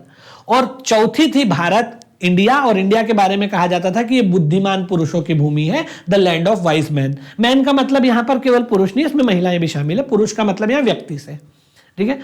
तो इस तरह से चीन में, अगर आप प्राचीन चाइनीज ग्रंथों में ये 4 प्रकार की सभ्यताओं का वर्णन मिलता है कि दुनिया में 4 प्रकार की सभ्यताएं हैं और वो 4 अलग अलग कारणों से प्रसिद्ध है।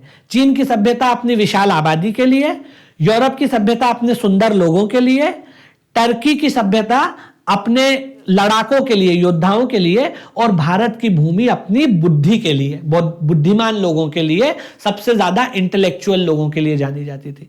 तो जब भी आप प्रश्न लिखें तो उसमें ऐसी कोई चीज अगर आप कोट कर दोगे ना प्रश्न की मतलब भूमिका में, तो इससे आपको थोड़ा सा ज्यादा इंपैक्ट पड़ेगा आंसर में।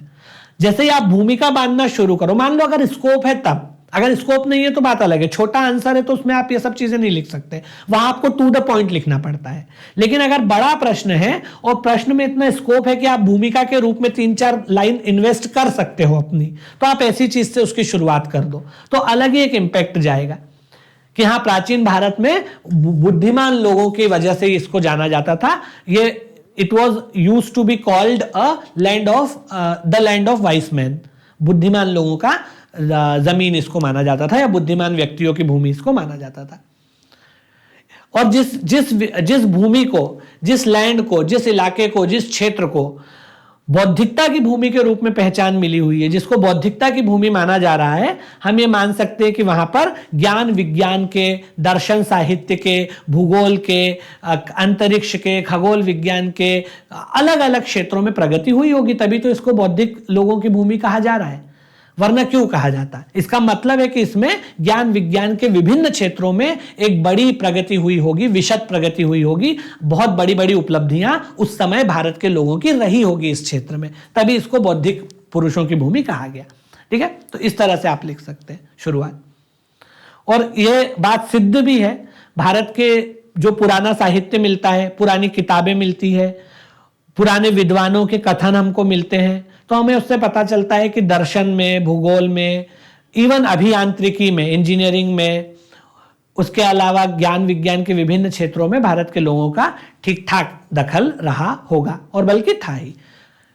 इवन अभियांत्रिकी में, इंजीनियरिंग में, जिस तरह के मंदिर हमारे यहाँ बने हुए हैं, जिस तरह के विशाल मंदिरों का जिक्र भारत में मिलता है, चाहे फिर वो कांची आपका एलोरा का कैलाशनाथ मंदिर हो, चाहे वो दक्षिण के बड़े बड़े मंदिर हो, तो वो कोई ऐसा व्यक्ति नहीं बना सकता जिसको इंजीनियरिंग का नॉलेज नहीं हो, बना ही नहीं सकता, उसके लिए इंजीनियरिंग का नॉलेज चाहिए। ठीक है ना, तो ये तमाम चीजें आपको याद रखना है।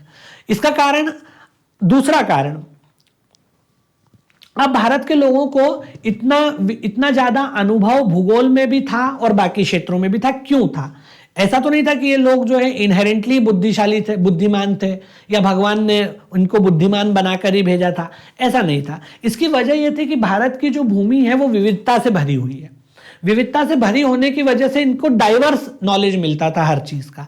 जैसे आप भारत में देखेंगे तो ऋतुएं अलग अलग होती है, 6 ऋतुएं हैं। ठीक है, तो यहाँ के लोगों को ऑलरेडी उतनी ऋतुओं का नॉलेज मिल जाता था। अगर किसी जगह पर एक ही तरह की ऋतु होती है तो वहां के लोग अलग अलग भौगोलिक घटनाओं से परिचित होंगे ही नहीं।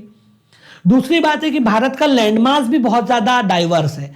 यहाँ पर पहाड़ भी है, यहाँ मरुस्थल भी है, यहाँ नदियां भी है, यहाँ पहाड़ भी है, यहाँ मैदान भी है, पठार भी है। तो एक ही क्षेत्र में इतनी अलग अलग तरह की स्थलाकृतियां आपको देखने को मिल जाएगी। कहीं बर्फ से ढकी हुई चोटियां हैं, कहीं तपता हुआ मरुस्थल है, कहीं ऊंचे ऊंचे पठार है, कहीं पर समतल उर्वर मैदान है। ठीक है, कहीं पर आप देखेंगे कि तटीय मैदान भी है, समुंदर भी है, नदियां भी है, समुंदर भी है, वलित पर्वत भी है, और आपके ब्लॉक पर्वत भी है। तो आप देखेंगे कि एक ही इलाके में इतने विविधीकृत लैंडमास क्योंकि भारतीयों को देखने को मिलते थे, तो इसीलिए उनका नॉलेज उसी रेशो में ज्यादा इनरिच हो गया। तो भारतीयों के नॉलेज के लिए उनकी भूगोल और जलवायु भी उत्तरदायी है, क्योंकि वो ऐसे भूगोल में रह रहे थे जिसमें तमाम विविधताओं से भरा हुआ भौगोलिक क्षेत्र था। वो ऐसी जलवायु में रह रहे थे जिसमें अलग अलग जलवायुवीय दशाएं होती थी, अलग अलग ऋतुएं होती थी, और साथ ही साथ वो ऐसे एरिया में रह रहे थे जहां पर बहुत सारे अलग अलग तरह के लोग भी रहते थे। तो मानव भूगोल भी उनका समृद्ध हो गया। इस क्षेत्र में शुरुआत से ही बहुत डाइवर्सिटी लोगों में भी रही है।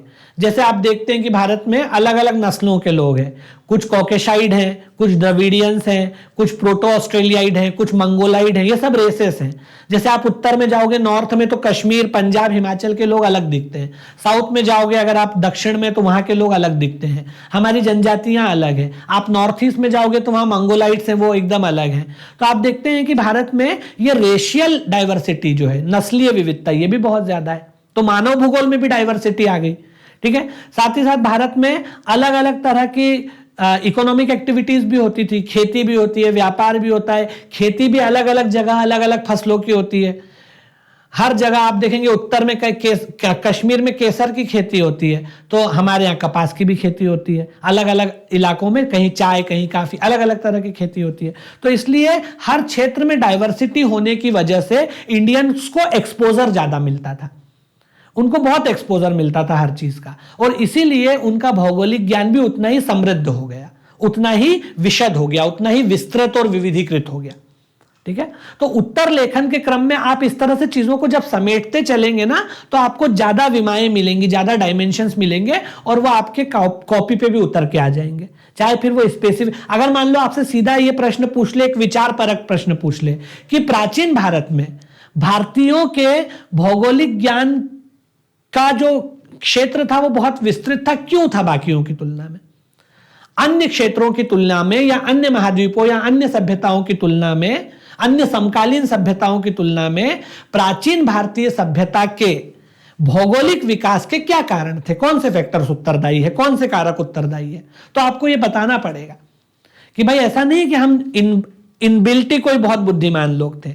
ऐसा इसलिए है क्योंकि हम ऐसे क्षेत्र में मौजूद थे जहां भूगोल, जलवायु बहुत विविधीकृत था, लोग बहुत विविधीकृत थे, इसीलिए उतना अलग अलग एक्सपोजर हमें मिला, और इसीलिए हमारा ज्ञान भी विविधीकृत हो गया। ऐसा, तो इस तरह से आपको ये चीजें देखनी रहेंगी। अब हम एक एक करके इन अलग अलग क्षेत्रों में लोगों को क्या क्या नॉलेज था वो देखते जाते हैं, अलग अलग मतलब कालखंडों में। सबसे पहले हम बात करते हैं इंडस वैली सिविलाइजेशन की, सिंधु घाटी सभ्यता। सिंधु घाटी सभ्यता के लोगों को क्या भौगोलिक ज्ञान था? सिंधु घाटी सभ्यता में जब हम भौगोलिक ज्ञान की चर्चा करेंगे तो वही 4-5 खंडों में सबसे पहले बात करेंगे खगोलीय ज्ञान की, उसके बाद करेंगे भौतिक भूगोल की। ये चारों बिल्कुल दिमाग में रखो, खगोलीय ज्ञान, भौतिक भूगोल, उसके बाद जलवायु का ज्ञान, और जलवायु के बाद आप आ जाओ तो मानव भूगोल। ठीक है, कॉस्मिक नॉलेज या एस्ट्रोनॉमिकल नॉलेज, जो भी आप बोल लो। खगोलीय ज्ञान यानी कॉस्मिक नॉलेज, भौतिक भूगोल यानी फिजिकल ज्योग्राफी का नॉलेज, जलवायु यानी कि क्लाइमेटोलॉजी का नॉलेज, और चौथा जो है वो है मानव भूगोल यानी ह्यूमन ज्योग्राफी और उससे जुड़े हुए खंड। अगर हम इंडस वैली सिविलाइजेशन की बात करें खगोल विज्ञान के मामले में, तो खगोल के बारे में हमें नहीं पता कि इनको क्या नॉलेज था। ठीक है ना, अगर हम यहां पर बात करें इनके कॉस्मिक नॉलेज के बारे में। तो ये जो कॉस्मिक नॉलेज है इसके बारे में इंडस वैली सिविलाइजेशन या सिंधु घाटी सभ्यता के लोगों को क्या नॉलेज था, इसके बारे में हमें कोई भी जानकारी नहीं है, इसलिए अभी हम इसके बारे में लिखने की स्थिति में नहीं है। और उत्तर में भी आप नहीं लिख पाओगे, वैसा क्वेश्चन आएगा ही नहीं, और अगर आएगा भी तो आप उसको छोड़ देना, स्किप कर देना, क्योंकि जो उपलब्धि है वही बताएंगे, जो उपलब्धि नहीं है वो थोड़ी हमको बताना है, वो पूछेगा भी नहीं ना आपको बताना है, क्योंकि इस काल में खगोलीय ज्ञान के बारे में जान, ऐसा नहीं कि खगोलीय ज्ञान होगा नहीं, होगा जरूर, लेकिन हमारे पास कोई सोर्स नहीं है वो जानने का, क्योंकि इंडस वैली के बारे में जो सोर्सेस है वो रिटर्न सोर्स नहीं है हमारे पास, मतलब रिटर्न सोर्स है तो, पर वो डिकोड नहीं हुआ, उसको कोई पढ़ नहीं पाया है कि उसमें लिखा क्या है, तो हम नहीं जानते कि इनको खगोलीय ज्ञान कितना था। ब्रह्मांड की उत्पत्ति के बारे में ये क्या सोचते थे, सौर मंडल के बारे में क्या सोचते थे, इन्हें पृथ्वी की आकृति और आकार के बारे में पता था या नहीं पता था, ये तमाम चीजें हम उतने विश्वास के साथ नहीं कह सकते। यद्यपि अगर लिखना ही पड़े एक दो लाइन तो हम कुछ कुछ चीजें लिखने की स्थिति में हैं, जैसे जो इंडस वैली सिविलाइजेशन के लोग थे उसमें एक मूर्ति मिलती है, उस मूर्ति में एक महिला बनी हुई है और उसका पेट जो है गोलाकार है, जैसे प्रेगनेंसी में जो पेट होता है उस तरह का है, उधर उसका गोलाकार, और उस पेट में से एक पौधा निकलता हुआ दिख रहा है। ठीक है, अब ये जो मूर्ति है जिसका पेट गोलाकार है और उसके उदर में से, पेट में से एक पौधा निकलता हुआ दिखाई दे रहा है, क्या हम ये मान सकते हैं कि ये जो स्त्री है इसके पेट में से जो पौधा निकलता दिख रहा है, क्या हम इसे पृथ्वी की उपमा दे सकते हैं? हाँ, ये उन्होंने जो एक उनका मैनिफेस्टेशन है ये पृथ्वी के रूप में है कि पृथ्वी जो है वो जीवन की उत्पत्ति का मूल है, स्रोत है, वहां से जीवन की उत्पत्ति होती है, तो वो सिंबलाइज कर रहे हैं। और उसी रूप में स्त्री को भी देख रहे हैं कि स्त्री भी जीवन की उत्पत्ति का स्रोत है, स्त्री ही जो है वो नए जीव को जन्म देती है। तो स्त्री जिस प्रकार से नए जीव को जन्म देती है वैसे ही पृथ्वी ने हम सबको जन्म दिया है, क्योंकि हम पृथ्वी पे रहते हैं और पृथ्वी ने हम सबको जन्म दिया है, एक चीज। दूसरा, उन्होंने एक गोलाकार आकृति के माध्यम से पौधे का प्रस्फुटन दिखाया है कि एक पौधा जो है वो गोलाकार आकृति के माध्यम से बाहर निकलता हुआ दिखाया है। तो क्या उन्हें इस बात का नॉलेज था कि पृथ्वी गोलाकार है? क्या हम ये बात अंदाजा लगा सकते हैं? भाई, अगर वो गोलाकार, स्त्री के गोलाकार पेट से पौधे को उद्भूत होते हुए दिखा रहे हैं, पृथ्वी, किसी स्त्री के गोलाकार पेट से पौधे को उद्भूत होते हुए दिखा रहे हैं, तो हम ये मान सकते हैं कि कहीं ना कहीं उनको ये सेंस था कि पृथ्वी जो है वो गोलाकार है, तभी तो वो एक गोलाकार वस्तु से पौधा उगता हुआ दिखा रहे हैं। पौधा तो पृथ्वी में उगता है और वो स्त्री के पेट से, जो कि गोलाकार पेट है, पौधा उगता हुआ दिखा रहे हैं। तो वो कहीं ना कहीं प्रजनन क्षमता की भी, मतलब प्रजनन की शक्ति की भी बात हो रही है और साथ ही साथ पृथ्वी की आकृति की भी बात हो रही है। अब ये बहुत गहरी बात है, लेकिन अगर लिखने के लिए आए तो आप इस तरह से उसको जोड़ के लिख सकते हैं। अगर लिखना ही पड़े तो when you are made to write something, तो आप ये लिख सकते हैं। हालांकि इससे अधिक हम उस बारे में नहीं बता सकते कि उस जमाने के लोगों को खगोलीय ज्ञान क्या था। कुछ खिलौने वगैरह जो मिलते हैं बच्चों के, उसमें आपको सूर्य चंद्रमा की आकृतियां देखने को मिलती है, पर उससे उनके खगोलीय ज्ञान का कोई अंदाजा लग सके ऐसी बात हम नहीं बोल सकते, क्योंकि उसमें खिलौने बहुत सारे मिलते हैं मिट्टी के, तो सूर्य चंद्रमा और सूर्य की उसमें आकृतियां देखने को मिलती है, पर वो तो चांद और सूरज को जैसे लोग देखते हैं और उसके खिलौने बनाते हैं वही है, उससे ये सिद्ध नहीं होता है। लेकिन हाँ, ये जो महिला की जो आकृति मिली है जिसमें उसके गोलाकार पेट से पौधे को उद्भूत होते दिखाया, इससे हम ये अंदाजा लगा सकते हैं कि उनको कहीं ना कहीं ये सेंस था कि पृथ्वी गोल है। तो खगोलीय ज्ञान के बारे में तो हम बहुत ज्यादा नहीं बता सकते। उसके बाद आते हैं भौतिक भूगोल पे। तो भौतिक भूगोल संबंधी क्या ज्ञान था सिंधु घाटी के लोगों को? अब क्योंकि हमारे पास कोई लिखित दस्तावेज नहीं है, इसलिए हमें यह नहीं पता कि इसकी उत्पत्ति से संबंधित क्या चीजें ये मानते थे कि कैसे इसकी उत्पत्ति हुई है, क्या हुई है, कैसे महाद्वीप कैसे बने या महासागर कैसे बने, ये तो हमें नहीं पता कि इनको पता था कि नहीं पता था। लेकिन हम ये बता सकते हैं कि कौन कौन से इलाकों से परिचित थे, इनके भौतिक भूगोल का दायरा क्या था, इनके भौतिक भूगोल के ज्ञान का दायरा क्या था। तो सबसे पहले हम ये जानते हैं कि जो इंडस वैली के लोग थे वो किस इलाके में रह रहे थे।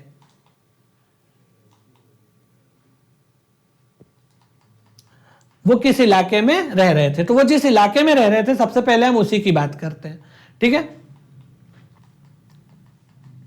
अब आप जो है आप लोग इतिहास में इसको पढ़ोगे, मैं अलग से आपको बहुत ज्यादा नहीं बता रहा हूं, लेकिन आप इसको इतिहास में तो पढ़ोगे ही कि भाई जिस जिस क्षेत्र में हमको सिंधु घाटी के अवशेष मिलते हैं उन तमाम जगहों से वो परिचित थे। पहली बात तो ये।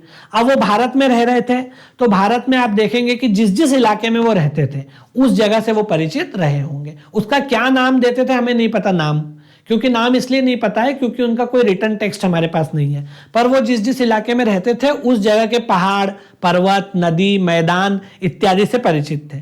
चाहे वो जिस नदी के किनारे रह रहे हो, चाहे वो जिस पहाड़ के आसपास रह रहे हो, चाहे जिस मैदान में रह रहे हो, चाहे जिस मरुस्थल में रह रहे हो, जहां भी रह रहे हो, जिन जिन इलाकों में वो रहते थे वहां की स्थल आकृतियों से परिचित थे, एक चीज। दूसरा तो ये हो गया उनके भौतिक भूगोल का नॉलेज।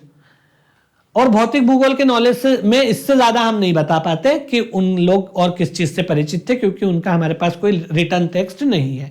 पर जिस इलाके में रह रहे थे उस इलाके से परिचित थे और उसकी स्थलाकृतियों से भी परिचित रहे होंगे, ठीक है। तीसरी चीज है कि उनका मानव भूगोल क्या था। मानव भूगोल मतलब कि वो किस तरह से व्यापार व्यवसाय करते थे, खेती करते थे, प्राथमिक क्षेत्र में थे, द्वितीयक क्षेत्र में थे। प्राथमिक क्षेत्र में थे तो कौन सी गतिविधियां, द्वितीयक क्षेत्र में थे तो कौन सी गतिविधियां, कितनी अलग अलग नस्लों के लोग रह रहे थे, उनकी डेमोग्राफी क्या थी, जनसांख्यिकी क्या थी, क्या स्ट्रक्चर बना हुआ था, वो तमाम चीजें। तो उसके बारे में आपको ज्यादा पता रहता है। सिंधु घाटी के बारे में भूगोल की जिस शाखा के बारे में हम ज्यादा डील करते हैं वो ह्यूमन ज्योग्राफी है। बाकी के मामले में ज्यादा डील नहीं कर सकते क्योंकि हमें पता नहीं है। खगोल के बारे में तो एक ही उदाहरण मैंने आपको बताया, वही आप लिख सकते हो, वो भी बहुत ढूंढ के मैंने निकाला है। दूसरा जो है भौतिक भूगोल। भौतिक भूगोल के बारे में जिस क्षेत्र में वो लोग रह रहे थे उससे परिचित थे, उसमें मिलने वाली स्थलाकृतियों से। जलवायु की बात करें तो जलवायु के बारे में वो लोग उसकी साइंटिफिक व्याख्या शायद ना कर पाते हो, लेकिन वो प्रकृति की पूजा अवश्य करते होंगे, उसके प्रति अपनी कृतज्ञता भी ज्ञापित करते होंगे। जैसे आप लोग सिंधु घाटी में पढ़ते हैं इतिहास से, आप इसको देखिए, ये सब्जेक्ट आपको इतिहास से जोड़ के पढ़ना पड़ेगा क्योंकि इसमें जितने भी एविडेंस आ रहे हैं वो सब ऐतिहासिक एविडेंस है। ये वाला जो टॉपिक है ना पर्टिकुलर, ये इतिहास से सामंजस्य बिठाए बिना आप नहीं पढ़ सकते क्योंकि ऐतिहासिक सोर्सेस का बार बार आपको हवाला यहां देना पड़ेगा, उसको कोट करना पड़ेगा। जैसे आप इंडस वैली सिविलाइजेशन में पढ़ते हैं कि अगर आप इतिहास में पढ़ते हैं या पढ़ेंगे, जब भी पढ़ेंगे तब, या अभी भी आपने पढ़ा ही होगा कि जो इंडस वैली में लोग रह रहे थे वो क्लाइमेट के बारे में हम नहीं जानते कि उनकी क्या सोच रही होगी, लेकिन हम ये जरूर मान सकते हैं कि वो लोग प्रकृति के साथ सामंजस्य बिठा करके चलते थे और वो लोग ये जानते थे कि भाई हमें प्रकृति के साथ सामंजस्य कैसे बैठाना है। सफाई का ध्यान रखते थे, बाकायदा उनके यहाँ नालियां बनी हुई थी, सफाई का ध्यान रखते थे। गंदे पानी को वो किसी नदी में नहीं बहाते थे बल्कि एक खाली जगह पे छोड़ देते थे। उनकी जो नालियां होती थी वो एक बड़े नाले से जुड़ करके किसी खाली मैदान में जाकर के उसका निकास होता था, ये नहीं कि पास की नदी में बहा दिया। तो इस तरह से वो प्रकृति के प्रति सेंसिटिव थे, जलवायु के प्रति सेंसिटिव थे। उनको ये पता था कि जलवायु और प्रकृति के साथ हमको सामंजस्य बिठा करके चलना है। और उसकी तस्दीक, इस बात की तस्दीक इससे होती है कि वो लोग सफाई को लेकर के, सैनिटेशन को लेकर के काफी ज्यादा सजग थे, है ना। नदी में गंदा नहीं बहाते थे, नदियों को काफी इंपॉर्टेंट मानते रहे होंगे, प्रकृति की पूजा करते रहे होंगे, ये तमाम चीजें। क्योंकि उनके यहाँ पशुपत की जो सील, जैसे कुछ सील्स वगैरह मिलती है तो उसमें आपको पता चलता है कि प्रकृति के साथ वो लोग सामंजस्य बैठा करके चलते थे। उससे ज्यादा वो क्लाइमेट के बारे में क्या जानते थे हमें नहीं पता है, पर वो ये जरूर मानते होंगे कि इसके साथ हमें सामंजस्य बिठा के चलना है क्योंकि इसी से जीवन चल रहा है। बारिश की वजह से नदियों में पानी है, नदियों से ही हमारा जीवन है, तो वो भाव तो था ही। पर सबसे ज्यादा जो आप लिख पाओगे इंडस वैली में वो है मानव भूगोल। मानव भूगोल के बारे में आप काफी कुछ लिख सकते हो। जैसे सिंधु घाटी सभ्यता जो है वो अगर आप देखें तो एक विकसित सभ्यता थी और वहां पर नगरीय जनसंख्या भी थी। तो ह्यूमन ज्योग्राफी में जब हम पढ़ते हैं तो हम अर्बनाइजेशन के बारे में पढ़ते हैं, तो हम ये मान सकते हैं कि सिंधु घाटी सभ्यता जो है इसमें अर्बन पॉपुलेशन भी थी और रूरल पॉपुलेशन भी थी। यानी कि इसमें अर्बन को क्या बोलेंगे, शहरी आबादी भी थी और ग्रामीण आबादी भी थी, दोनों तरह की आबादियां इसमें रह रही थी। ठीक है। दूसरी बात आप इसमें यह लिख सकते हैं कि इसमें जो नगर थे वो बहुत ही विकसित थे। सड़कें समकोण पर काटा करती थी, पक्के मकान थे, पक्के घर बने हुए थे, ग्रिड पद्धति थी, नालियों को साफ करने के लिए उसमें मैनहोल लगे हुए थे, उसमें उतर के लोग नालियां साफ किया करते थे। सारी सड़कें जो है एक दूसरे को समकोण पे काटती थी, पक्की ईंटों का प्रयोग होता था। नगर दुर्गीकृत थे, चारों तरफ से नगर को एक घेरा घेरे हुए रहता था। तो ये तमाम चीजें आप इसमें लिख सकते हो क्योंकि ये ह्यूमन ज्योग्राफी का पार्ट है। ठीक है। अगर हम आर्थिक गतिविधियों की बात करें तो आर्थिक गतिविधियों में खेती भी होती थी, खेती के साथ साथ प्रोडक्शन भी होता था, मतलब फैक्ट्रीज भी थी और व्यापार व्यवसाय भी होता था। खेती किन किन चीजों की होती थी तो वो सभी आप फसलें लिख सकते हो कि हमें यहां से ये चीजों के फसलों के प्रमाण मिले हैं। व्यापार व्यवसाय किन किन चीजों का होता था वो आप लिख सकते हो, किन किन चीजों का प्रोडक्शन होता था वो आप लिख सकते हो, क्योंकि वहां पर बहुत सारे कारखाने भी मिले। कारखाने मतलब आज की तरह नहीं, पर जैसे चूड़ी बनाने के चौंदोड़ों से मिलते हैं, है ना। कंघे का वो लोग प्रयोग करते थे, आभूषण पहनते थे, मन के बीड्स जो होते हैं, बीड्स की मालाएं और आभूषण बनाते थे। तो ये तमाम चीजों का प्रयोग वो लोग किया करते थे। तो इससे पता चलता है कि जो सिंधु घाटी सभ्यता में लोग थे, जो सिंधु घाटी सभ्यता में जो लोग थे वो बेसिकली ये तमाम काम किया करते थे। सिंधु घाटी सभ्यता में जो लोग थे वो ये तमाम काम किया करते थे। तो उनकी अगर हम मानव भूगोल की बात करें तो उसमें कृषि भी होती थी, उसके अलावा उत्पादन भी होता था जिसको हम मैन्युफैक्चरिंग बोल सकते हैं। कृषि के साथ साथ पशुपालन भी होता था। ये प्राइमरी सेक्टर है। अपन तीनों सेक्टर देख लेते हैं। प्राथमिक क्षेत्र में, प्राइमरी सेक्टर में कृषि यानी एग्रीकल्चर और पशुपालन यानी एनिमल हस्बेंड्री दोनों करते थे। कृषि भी होती थी और पशुपालन भी होता था। द्वितीय क्षेत्र की अगर हम बात करें तो उसमें फैक्ट्रीज थी। फैक्ट्री मतलब आज की तरह मशीनें नहीं, पर अपने हिसाब से जो फैक्ट्रीज उनकी थी वो थी।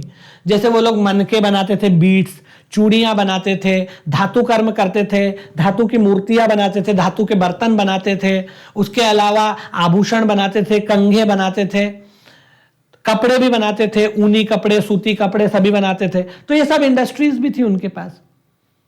ये तमाम चीजें, इसके सबके प्रमाण भी मिलते हैं। चौंदड़ों से चूड़ी बनाने का कारखाना, मन के बहुत सारे, हर जगह बीड्स मिलते हैं, उसकी मालाएं मिलती हैं, जो मूर्तियां मिलती है उसमें वो लोग कपड़े भी पहने हुए, है ना, सूती कपड़े, ऊनी कपड़े, इस सब का उनको नॉलेज था। तो प्राथमिक क्षेत्र भी था और द्वितीय क्षेत्र भी था। इसके अलावा व्यापार व्यवसाय भी होता था। अगर आप उसको तृतीय क्षेत्र मान ले तो व्यापार व्यवसाय भी होता था। और व्यापार व्यवसाय होता था अगर चीजें बन रही है फैक्ट्री में या कृषि में उत्पादन हो रहा है, तो खेती में अगर उत्पादन हो रहा है और फैक्ट्रीज में भी चीजें बन रही है तो इसकी खरीद बिक्री भी होगी। जाहिर सी बात है, अनाज की भी खरीद बिक्री होगी, खेती से उत्पन्न फसलों की भी खेती में मतलब खरीद बिक्री होगी, चाहे वो खाद्यान्न फसलें हो या गैर खाद्यान्न फसलें हो, सभी की खरीद बिक्री होगी। और साथ ही साथ जो फैक्ट्रीज में विभिन्न सामान बन रहे हैं, चाहे वो धातु से संबंधित बर्तन हो, धातु की मूर्तियां हो, मिट्टी के बर्तन हो, चाहे फिर वो आपके मनके हो, मनके की मालाएं हो, चाहे फिर वो आपके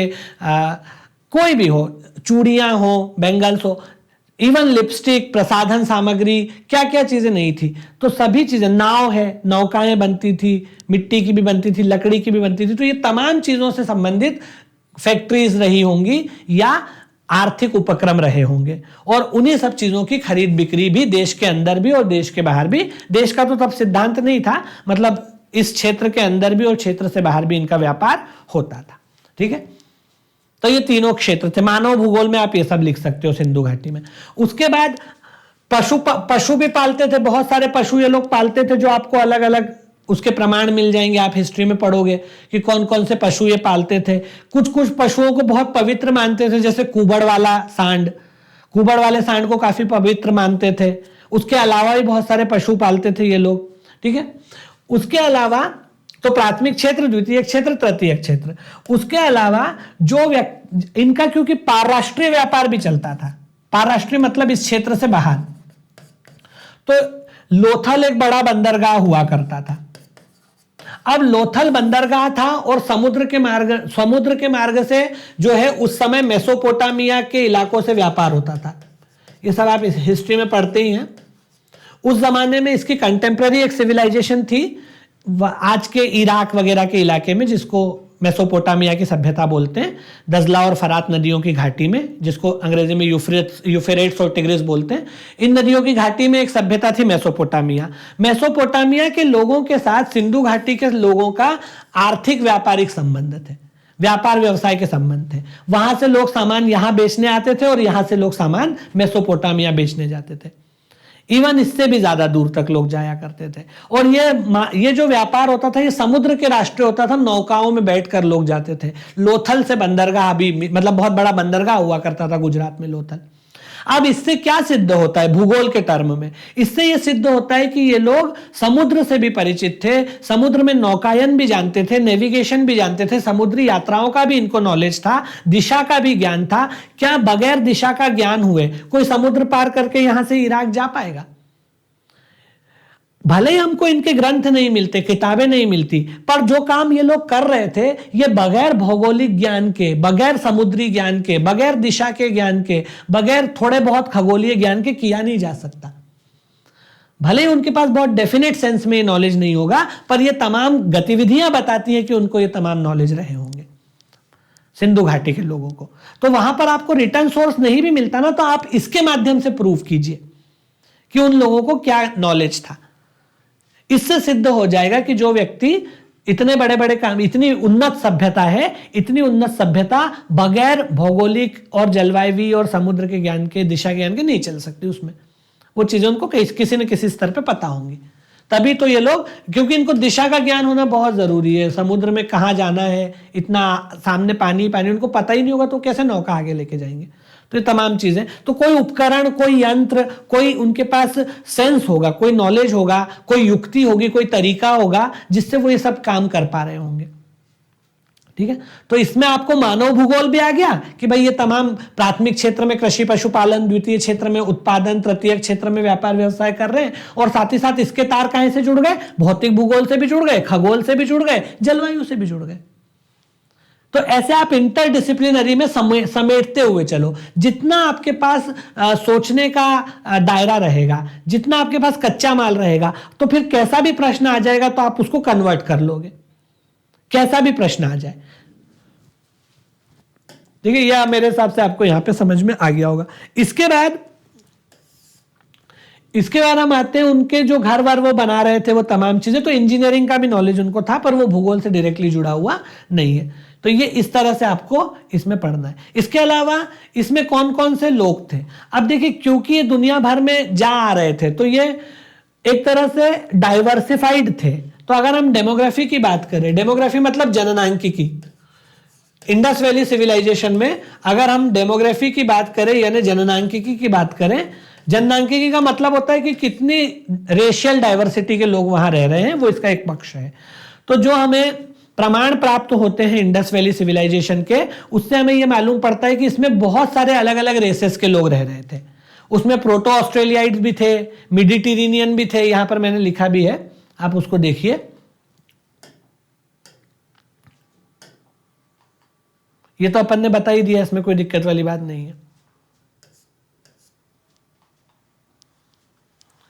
जैसे उसमें मेडिटेरेनियन भी थे यानी भूमध्य सागरीय, प्रोटो ऑस्ट्रेलियाइट्स भी थे, कॉकेशियंस भी थे, मंगोलाइट भी थे और अल्पाइन भी थे। ये सब रेसेस हैं, अलग अलग रेस को क्या बोलेंगे, अलग अलग नृजातीयता बोलेंगे, जो भी नस्ल, हाँ, अलग अलग नस्लों के लोग हैं, रेसेस हैं अलग अलग। ये इतने तरह की रेशियल क्वालिटीज लोग, मतलब इतने अलग अलग तरह के रेसेस के लोग इंडस वैली में रहते थे।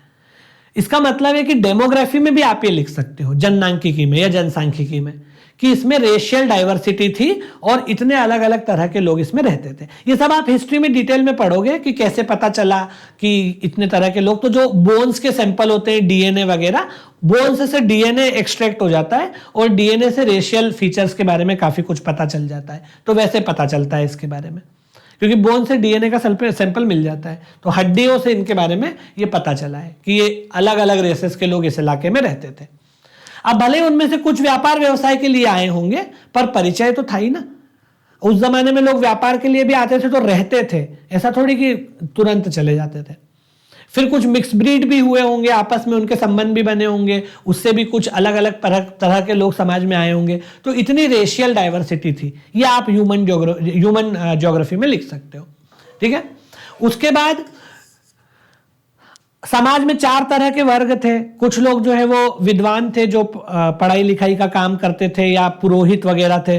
कुछ लोग व्यापार करते थे, कुछ लोग किसान थे, कुछ लोग योद्धा थे। तो इस तरह से समाज भी बटा हुआ था। अलग अलग फसलें उगाते थे, अलग अलग व्यापार व्यवसाय करते थे, कम्युनिटी सेंटर्स वगैरह थे। तो ये सब ह्यूमन ज्योग्राफी के पार्ट है जो आप उसके अंदर देख सकते हैं। ठीक है, तो ये चीजें आप इसमें डील कर सकते हो सिंधु घाटी सभ्यता के अनुसार। दूसरी, अब आगे बढ़ते हैं, 1-2 बातें और मैं आपको बताता हूं जो बहुत इंपॉर्टेंट है। तीसरी चीज यह है कि जब हम फिजिकल ज्योग्राफी की बात करते हैं या ह्यूमन ज्योग्राफी की भी बात करते हैं तो उसमें खनिजों की बात करते हैं। खनिज कहाँ मिल रहा है, कितना मिल रहा है, उसको कैसे निकालना है, एक्सट्रैक्ट कैसे करना है, उसको कैसे प्रोसेस करना है। सिंधु घाटी सभ्यता जो है वो कांस्य युगीन सभ्यता है। उसमें कांसे के प्रयोग के साक्ष्य मिलते हैं। कांसे के लिए तांबा जरूरी है, बिना तांबे के कांसा बनता नहीं है। कांसे में टिन वगैरह और कुछ मिला करके वो एलॉय के रूप में कांसा बनता है।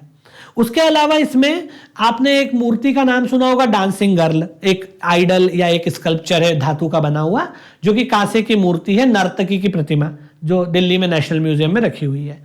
ठीक है, वो सबसे बेशकीमती और सबसे महत्वपूर्ण मूर्ति या सबसे महत्वपूर्ण आर्टिफैक्ट माना जाता है इंडस वैली का, जो कि द्रविमोम विधि, जो लॉस्ट वैक्स टेक्निक है, उसके द्वारा बनाई गई है। अब देखिए, इन लोगों को तांबे के बारे में पता था, कांसे के बारे में पता था, है ना। तांबे को शीशे में मिला करके कांसा बनता है, तो शीशे के बारे में पता था। तांबा जो है वो खदानों से निकाला जाता है, ठीक है। उसके बाद उसको प्रोसेस करना, अयस्क से धातु में कन्वर्ट करना, और निकला तो ओर के फॉर्म में होता है, ओर से उसको मेटल में कन्वर्ट करना, फिर मेटल को बर्तन बनाना या उससे मूर्तियां बनाना। और मूर्तियां इतनी सोफिस्टिकेटेड, जैसे वो जो मूर्ति है डांसिंग गर्ल की, बहुत सोफिस्टिकेटेड मूर्ति है। इसके अलावा कुछ रथ गाड़ियां वगैरह भी मिली है, रथ बनाना, गाड़ियां वगैरह, जैसे एक कांसे की गाड़ी भी मिली है, तो कांसे की गाड़ी। तो ये सब बनाना आसान काम नहीं है। इसके लिए उनको मेटलर्जी का अच्छा नॉलेज था, खनिजों का अच्छा नॉलेज था, खनिजों को कैसे प्रोसेस किया जाता है, कितने टेम्परेचर पे उनको आसवन या उसको वो करना पड़ेगा, कितने टेम्परेचर पे, जिससे और से खनिज निकलेगा। तो ये सब नॉलेज उनको था। तो अगर आपको सिंधु घाटी के बारे में लिखना ही हो तो आप खनिज के बारे में भी लिख सकते हैं, क्योंकि वो ज्योग्राफी से जुड़ा हुआ टॉपिक है। उसका संबंध रिसोर्सेज से भी है और फिजिकल ज्योग्राफी से भी है। दोनों से आप उसको जोड़ सकते हो। उसको आप ह्यूमन ज्योग्राफी में रिसोर्स से भी जोड़ सकते हो और फिजिकल ज्योग्राफी में लैंडफॉर्म से भी जोड़ सकते हो। और उसको अपनी कही गई बात को पुष्ट करने के लिए आपको उदाहरण क्या देना है, तो इनके द्वारा जो मेटलर्जी की जाती थी, जो धातु विज्ञान का इनको ज्ञान था, उसको आप भूगोल से जोड़ दो। ठीक है, तो आप उसमें भी ये चीजें कर सकते। इसके अलावा सोना चांदी भी ये लोग प्रयोग करते थे। सोना चांदी वगैरह, मोती निकालते थे, इस सब का भी प्रयोग करते थे। तो वो सब चीजें हैं। ये लोग जो तांबा निकालते थे वो राजस्थान की खेतड़ी माइन से निकालते थे, क्योंकि ये जो मलाजखंड की खदान है, यहां तक तो इनकी मतलब एक्सेसिबिलिटी थी नहीं इधर, तो वो लोग आ ही नहीं थे। तो जो इंडस वैली के लोग जो ज्यादातर जो कॉपर एक्सट्रैक्ट करते थे वो राजस्थान की खेतड़ी माइंस से किया करते थे। एनीवे, तो ये सब चीजें आपको पता होनी चाहिए। अब देखो, तो अब इस जितनी भी बातें मैंने आपको बताई है, इसको अगर अपन समेट ले एक छोटे से संक्षिप्त रूप में, तो आप देख पा रहे हैं कि सिंधु घाटी सभ्यता में हमें बहुत अधिक लिखने के लिए प्रत्यक्ष रूप से चीजें नहीं मिलेगी, वो हमको ढूंढ के निकालनी पड़ेगी। जैसे गोताखोर जो है वो समुद्र में से ढूंढ के चीज निकालते हैं, क्योंकि सिंधु घाटी की लिखित स्रोत हमारे पास है ही नहीं है, पर हम उसको पढ़ नहीं पाए, तो वो होना ना होना बराबर है। इसलिए जब हम सिंधु घाटी के लोगों के भौगोलिक ज्ञान के बारे में चर्चा करेंगे, तो वो लोग जो जो गतिविधियां करते थे, जिन जिन वस्तुओं का प्रयोग करते थे, उसके आधार पे हमें करना पड़ेगा। वस्तुएं जो मिली है और जो काम वो लोग किया करते थे, उसके आधार पे हमको जज करना पड़ेगा कि इनको भौगोलिक ज्ञान कितना था। ठीक है, पहला भौगोलिक ज्ञान में जो पहली चीज हम पढ़ते हैं वो खगोलीय ज्ञान। खगोलीय ज्ञान के बारे में हम ज्यादा नहीं बता सकते, क्योंकि हमें ज्यादा कोई चीज ऐसी मिली नहीं है, ना हमें उनका ज्यादा नॉलेज है। पर हम अगर चीज की बात करें तो एक मूर्ति मिली है, जो स्त्री की प्रतिमा है, महिला मूर्ति है, स्त्री मूर्ति है, और उसका पेट जो है गोलाकार है, उसमें से पौधे जैसा आकृति बाहर निकल रही है। तो उससे अंदाजा लगता है कि इनको पृथ्वी की आकृति का सेंस था कि गोल रही होगी, क्योंकि वो उसमें से पौधे को उद्भूत होते हुए बता रहे। उसके अलावा ज्यादा नॉलेज इनको नहीं था, वो हमें नहीं पता है कितना था कितना नहीं था। ठीक है, लेकिन यह जरूर पता था। दूसरा, भौतिक भूगोल। तो भौतिक भूगोल में जिन जिन इलाकों में ये बसे थे उन इलाकों से परिचित थे। इसके अलावा ये लोग बाहर तक मेसोपोटामिया तक जाते थे तो वहां तक परिचित थे। उनको पूरा एशिया का तो ज्यादातर पता ही होगा उधर, क्योंकि वो मेसोपोटामिया में उनका व्यापार वाणिज्य था। तो उस इलाके में जितनी भी नदियां पड़ेंगी, समुद्र पड़ेंगे, पहाड़ पड़ेंगे, पठार पड़ेंगे, मैदान पड़ेंगे, घाटियां पड़ेंगी, उससे ये लोग परिचित होंगे क्योंकि वहां वो रह रहे थे या आते जाते थे कम से कम। तो व्यापार व्यवसाय से इसका अंदाजा पता चल जाता है कि ये लोग इस इलाके से परिचित थे। दूसरा, उसके बाद इसके संबंध में कोई वैज्ञानिक चेतना, कोई वैज्ञानिक ज्ञान, भौगोलिक ज्ञान था तो हाँ रहा होगा। बिना दिशा के ज्ञान के समुद्र पार करना और ये सब पॉसिबल ही नहीं है, इतने बड़े बड़े काम करना, तो वो इनको रहा होगा। ठीक है। और जलवायु की अगर बात करें तो जलवायु के बारे में भी ये लोग कृतज्ञता से भरे हुए थे। इससे ये अंदाजा लगता है कि इनको ये अंदाज था कि जलवायु से ही जीवन संभव है। बारिश होगी तभी नदियों में पानी होगा, नदी में पानी होगा तभी बारिश होगी, नदियां सूख जाएंगी तो बारिश भी नहीं होगी। तो इसीलिए हमें ये तमाम चीजें देखने को मिलती है जब ये प्रकृति के साथ सामंजस्य बैठा के चलते हैं। ये लोग प्रकृति को दूषित भी नहीं करते, सफाई को लेकर इतने अवेयर है, तो इसलिए ये अंदाजा लगता है कि जलवायु को लेकर के ये थोड़े बहुत अवेयर रहे होंगे। ज्यादा इसमें जो डील करने की चीज है वो ह्यूमन ज्योग्राफी में। बाकी चीजों को भी आप ऐसे जोड़ते चलो जो मैंने आपको डिटेल में बता दिया है। और फिर ह्यूमन ज्योग्राफी में तो सारी चीजें हैं ही, चाहे वो इकोनॉमिक्स में प्राइमरी सेक्टर हो, सेकेंडरी सेक्टर हो, टर्शरी सेक्टर हो, कौन कौन सी फसलें बोते थे, कौन कौन से पशु पालते थे, सेकेंडरी सेक्टर में कौन कौन सी फैक्ट्रीज थी, क्या क्या उत्पादन करते थे, टर्शरी सेक्टर में क्या क्या व्यापार व्यवसाय, कहाँ कहाँ के लोगों से क्या क्या चीजें खरीदते बेचते थे। फिर मेटलर्जी के आधार पे आप देख लो कि धातु कर्म करते थे, है ना, और धातु कर्म के लिए इनको खनिजों का नॉलेज होगा, खनिजों को एक्सट्रैक्ट करना जानते थे। ये तमाम चीजें आप इसमें जोड़ लो। फिर उसके बाद जननांकिकी जोड़ लो, डेमोग्राफी। डेमोग्राफी में आप जानते हैं कि अलग अलग तरह के लोग इसमें रह रहे थे, तो उतनी विविधता थी समाज में।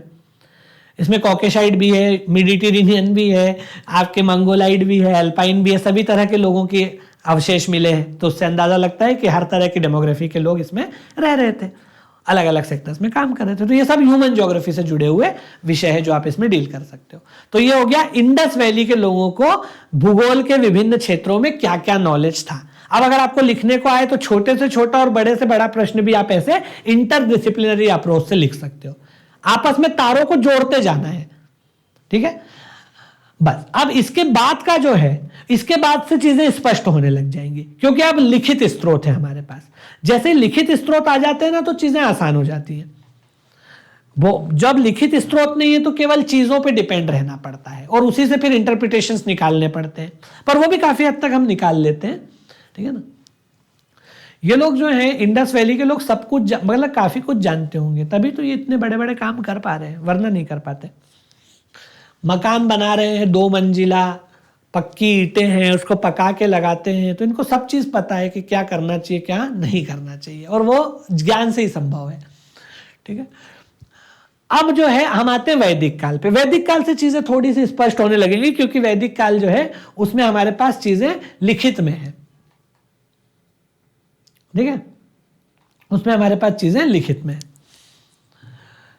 अब वैदिक काल को हम 2 भागों में बांटते हैं। आप लोग हिस्ट्री में पढ़ते ही हैं, उतना हिस्टोरिकल बैकग्राउंड में नहीं लेके चल रहा हूं, जितना काम का है वही बता रहा हूं, क्योंकि हिस्ट्री का चैप्टर में यहां ओपन करूंगा तो फिर हिस्ट्री हो जाएगा, वो तो आप हिस्ट्री में पढ़ोगी। हम लोग जानते हैं कि वैदिक काल 2 भागों में बटा हुआ है। एक पूर्व वैदिक काल है जिसको हम अर्ली वैदिक पीरियड बोलते हैं, और एक जो है वो उत्तर वैदिक काल है जिसको हम लोग लेटर वैदिक पीरियड बोलते हैं, उत्तर वैदिक काल। अब हम इसको दोनों के संदर्भ में देखते हैं कि इस काल में जो लोग हैं उनको भौगोलिक ज्ञान कितना है, खगोल का कितना ज्ञान है, भौतिक भूगोल का कितना ज्ञान है, जलवायु का कितना ज्ञान है, और मानव भूगोल का क्या स्तर है उनमें। मानव भूगोल का ज्ञान नहीं होता, उसका तो स्तर होता है। मानव भूगोल इसलिए आप हर जगह लिख सकते हो क्योंकि उसके ज्ञान से कोई लेना देना नहीं है, उसका स्तर देखना होता है क्या स्तर था। ठीक है। अब अगर हम पहले पूर्व वैदिक काल की बात करेंगे, आप जानते हैं कि पूर्व वैदिक काल जो है वो 1700 बीसी से 1000 बीसी के आसपास माना जाता है। वो तो आप टाइमलाइन वगैरह सब देखते ही हैं। 1700 बीसी टू लगभग 1000 बीसी। ये लोहे की खोज से इसको फिर डिवाइड कर देते हैं। 1000 बीसी के आसपास लोहे की खोज हुई और वहां से सभ्यता का ढर्रा ही बदल गया, उसकी दिशा ही बदल गई, और इसीलिए वहां से नए युग की शुरुआत मान ली जाती है उत्तर वैदिक काल के रूप में। क्योंकि जैसे ही लोहा आया, जीवन की दशा दिशा में आमूलचूल परिवर्तन आ गया। ठीक है ना। तो खैर अभी तो हम ऋग्वैदिक काल की बात कर रहे हैं। अब ऋग्वैदिक काल के बारे में जानकारी का हमारे पास जो मूल स्रोत है वो ऋग्वेद है, इसलिए हम जो भी बात करेंगे किसको आधार बना के करेंगे, ऋग्वेद को आधार बना के बात करेंगे। तो अगर ऋग्वेद के बारे में मैं कोई भी बात कह रहा हूं तो इसका संबंध प्रत्यक्ष या परोक्ष रूप से ऋग्वेद से है अधिकांश, क्योंकि हमें जो भी जानकारी ऋग्वैदिक आर्यों के विषय में है वो अधिकांश जानकारी ऋग्वेद की वजह से है। उनके ज्यादा हमारे पास आर्टिफैक्ट्स वगैरह तो उतने मिलते नहीं है, क्योंकि वो समाज ज्यादा कबीलाई समाज है, तो उसकी कोई चीजें उतनी नहीं मिलती है। पर ऋग्वेद में जो लिखा है उससे अंदाजा लगता है कि क्या सोचते थे वो लोग। अपने आप को ये लोग आर्य भी बोलते हैं कि हम तो आर्य हैं, तो सब चीजें हैं। सबसे पहले खगोलीय ज्ञान की बात करते हैं। ऋग्वेद में खगोलीय ज्ञान के बारे में क्या बताया गया है। देखिए, सबसे पहले तो खगोलीय ज्ञान में जो अंतरिक्ष की अवधारणा है उसके विषय में ऋग्वेद में बड़ी रोचक बात लिखी हुई है। ऋग्वेद में एक जगह अंतरिक्ष को आकाश कह के पुकारा गया है, और आकाश के बारे में व्याख्या करते हुए ऋग्वेद में कहा गया है कि परमाणुओं से युक्त आकाश में गति उत्पन्न होने से नक्षत्र, ग्रह, सूर्य आदि की उत्पत्ति हुई। मैं अंग्रेजी में बोलूं तो स्टार्स, प्लैनेट, सन एटसेट्रा, यानी ये जितने भी खगोलीय पिंड है, चाहे वो तारे हो, ग्रह हो, नक्षत्र हो, सूर्य हो, तमाम जो सेलेस्टियल बॉडीज हैं, जो खगोलीय पिंड हैं, originated due to the motion in the sky consisting of atoms, वो अंतरिक्ष में परमाणुओं की गति के कारण ये उत्पन्न हुए। अब ये अपने आप में दो बातों का द्योतक है, दो बातों का परिचायक है। एक बात इससे ये पता चल रही है कि ऋग्वैदिक काल के लोग पृथ्वी के या अंतरिक्ष की उत्पत्ति संबंधी सिद्धांतों पर चर्चा कर रहे हैं, सोच रहे हैं उस पर। यह अपने आप में ही बहुत बड़ी बात है। इस विषय में सोचना ही छोटी बात नहीं है उस समय के हिसाब से। वो ये सोच रहे हैं कि ये दुनिया कैसे बनी, अंतरिक्ष कैसे बना है, ये विचार कर रहे हैं। और न केवल विचार कर रहे हैं, इस विषय में वो अपनी थ्योरी भी प्रपोज कर रहे हैं, अपना सिद्धांत भी दे रहे हैं, अपनी अवधारणा भी प्रस्तुत कर रहे हैं। क्या अवधारणा प्रस्तुत कर रहे हैं? उनका यह मानना है कि यह ये जो आकाश का मतलब आप आसमान से मत लो, आकाश का मतलब अंतरिक्ष है, स्पेस। कि स्पेस जो है वो कैसे बना है, तो स्पेस पहली बात तो यह है कि स्पेस में एटम्स थे, परमाणु है, और उन परमाणुओं में आपस में गति होती है, और उसी गति की वजह से नक्षत्र, ग्रह, सूर्य, तारे ये सब बने। अंतरिक्ष एटम्स से बन के मिलके बना है, और एटम्स के मोशन की वजह से ये तमाम चीजें भी बनी हैं। ये सभी परमाणुओं की गति के परिणाम स्वरूप बना है। और परमाणु अंतरिक्ष में परमाणु ही परमाणु है, एटम ही एटम है। मतलब वो उसको परमाणु बोल रहे हैं। अब हम एटम किसी और चीज को समझते हैं आज, पर वो ये बोल रहे हैं कि आकाश में परमाणु है, यानी अंतरिक्ष में, स्पेस में परमाणु है, और उन परमाणुओं की गति के कारण ये तमाम चीजें बनी है, सारे खगोलीय पिंड बने। इससे दो बातें सिद्ध होती है। एक तो वो लोग इस विषय में सोच रहे हैं कि ब्रह्मांड की उत्पत्ति कैसे हुई है, और उस विषय में अपनी समझ के आधार पर अपनी थ्योरी प्रपोज कर रहे हैं, जो कि बहुत हद तक गलत भी नहीं मानी जा सकती, क्योंकि बिग बैंग थ्योरी भी तो यही कहती है कि जो है ब्रह्मांड लगातार फैल रहा है। इससे मिलती जुलती थ्योरी उसकी भी है। दूसरा यह है कि ये लोग ग्रह, सूर्य, इस सबसे परिचित है। यह भी पता चल गया इससे यह भी पता चल गया कि ये लोग सूर्य के अलावा जो बाकी सेलेस्टियल बॉडीज हैं, बाकी जो डिवाइन बॉडीज हैं, बाकी जो अंतरिक्ष या क्या बोलना चाहिए उसको, बाकी जो खगोलीय पिंड है, बाकी खगोलीय पिंडों का भी ये लोग नॉलेज रखते हैं। यह भी इससे सिद्ध हो गया। ठीक है, इससे यह भी सिद्ध हो गया, क्योंकि इसमें सूर्य भी बोल रहे हैं, इसमें ग्रह भी बोल रहे हैं, इसमें नक्षत्र भी बोल रहे हैं, इसमें तारे भी बोल रहे हैं। इसका मतलब यह है कि ये सूर्य के अलावा अन्य खगोलीय पिंडों से परिचित है, जानते हैं कि दूसरे ग्रह भी हैं, दूसरे नक्षत्र भी हैं, पृथ्वी इज वन ऑफ देम, उसके अलावा भी दूसरे ग्रह नक्षत्र हैं। इसका इनको नॉलेज है। और उनकी उत्पत्ति के बारे में भी बात कर रहे हैं कि परमाणु टकराए और परमाणु गति करते हैं, अंतरिक्ष परमाणुओं से बना है, और उसकी वजह से फिर ये सब कुछ बने। तो ये अपने आप में बहुत बड़ी बात है। इसको आप कोट कर सकते हो ऋग्वेद के बारे में, ये ऋग्वेद में लिखा हुआ है। दूसरा, ऋग्वैदिक लोगों को, ऋग्वैदिक आर्यों को, वो अपने आप को आर्य बोलते हैं, ऋग्वैदिक आर्यों को चंद्रमा की गति का भी अंदाज था। इनको न केवल खगोलीय पिंडों का मालूम था, बल्कि खगोलीय पिंडों की गति के विषय में भी इनको काफी नॉलेज था। खासतौर पे चंद्रमा की गति के आधार पर इन्होंने कैलेंडर तक बना लिया था, जिसको लुनार ईयर बोलते हैं, चंद्रवर्ष। लुनार मतलब चंद्रमा से संबंधित। इन्होंने चंद्रमा की गति के आधार पर चंद्रमास और चंद्रवर्ष तक बना लिया था, एक कैलेंडर बना लिया था, जिसमें 29.5 दिन का एक चंद्रमास होता था और इस तरह से 12 महीने होते थे और 12 महीनों में 354 दिन होते थे और 354 दिन मिलकर के एक चंद्रवर्ष बनता था। 12 महीने होते थे चंद्रमास और एक महीने में कितने दिन होते थे? 29.5 दिन, 29.5 डेज एक महीने में। और इस तरह से 12 महीने मिलते थे, 12 चंद्रमास मिलकर के एक चंद्रवर्ष बनता था, जिसमें 354 डेज होते थे, जो कि सौर वर्ष से 9 दिन कम है ना। वो 9 दिन जो है, यही जो दशमलव में एक दिन जो है कम ज्यादा हो रहे हैं, उससे मिलकर के वो 9 दिन का जो है वो गिनती पूरी हो जाएगी। सौर वर्ष, अभी जो हम कैलेंडर यूज करते हैं तो सोलर कैलेंडर है, सौर वर्ष है ना। सूर्य के चारों ओर पृथ्वी की गति के आधार पर हमारा कैलेंडर बना हुआ है कि पृथ्वी सूर्य के चारों ओर एक साल में चक्कर लगाती है ना, 365 दिनों में, और वो अपने अक्ष पर एक दिन में घूम जाती है। तो अभी जो कैलेंडर हम यूज करते हैं ये सोलर कैलेंडर है, लेकिन जो ऋग्वैदिक आर्य थे उनको लुनार कैलेंडर का नॉलेज था। लुनार कैलेंडर मतलब चंद्रवर्ष। वो कैलेंडर बना हुआ था पृथ्वी के चारों ओर चंद्रमा की गति के आधार पर। उसमें यह माना गया है कि पृथ्वी के चारों ओर चंद्रमा 29.5 दिन में एक चक्कर पूरा कर लेता है, जो कि एग्जैक्ट सही है। और पूरा वर्ष जो बनता था वो 354 दिनों से मिलकर बनता था, जिसमें 12 महीने होते थे और टोटल 354 दिन होते थे, एक महीने में 29.5 दिन। तो ये अपने आप में बहुत ही मतलब बहुत ही महत्वपूर्ण और बहुत अनबिलीवेबल काइंड ऑफ बात है कि उनको यह भी पता था कि चंद्रमा की गति कैसे होती है। उनको यह भी पता था कि चंद्रमा पृथ्वी के चारों ओर चक्कर लगाता है, कितने दिन में वो एक चक्कर पूरा कर लेता है, कितने समय में वो एक बार पूरा घूम जाता है। उसके आधार पर उन्होंने पूरा कैलेंडर बना लिया था। बगैर खगोलीय पिंडों की गति के ज्ञान के बिना ये कैलेंडर बन ही नहीं सकता। उनको ये पता था। तो ये अपने आप में बहुत ही महत्वपूर्ण बात है। ऋग्वैदिक पीरियड में लोगों को इतने उच्च स्तर का ज्ञान था, ये आप कोट कर सकते हो। उसके बाद उन्हें क्या क्या पता था? तो ये जो है उनका खगोलीय ज्ञान हो गया। खगोलीय ज्ञान दिखाने के लिए 2 बातें काफी है ऋग्वेद के लोगों को।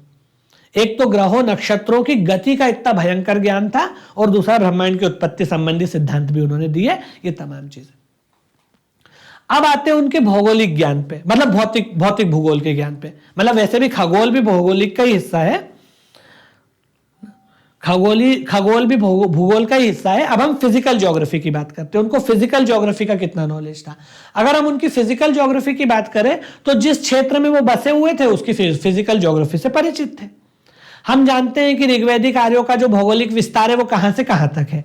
तो जो ऋग्वैदिक आर्यों का भौगोलिक विस्तार है, उस इलाके में जितने नदी, पहाड़, मैदान, पर्वत, जो चीजें आ रही हैं, उस सबका नॉलेज उनको था, और उन्होंने वो ऋग्वेद में लिखा भी है बाकायदा। ठीक है ना।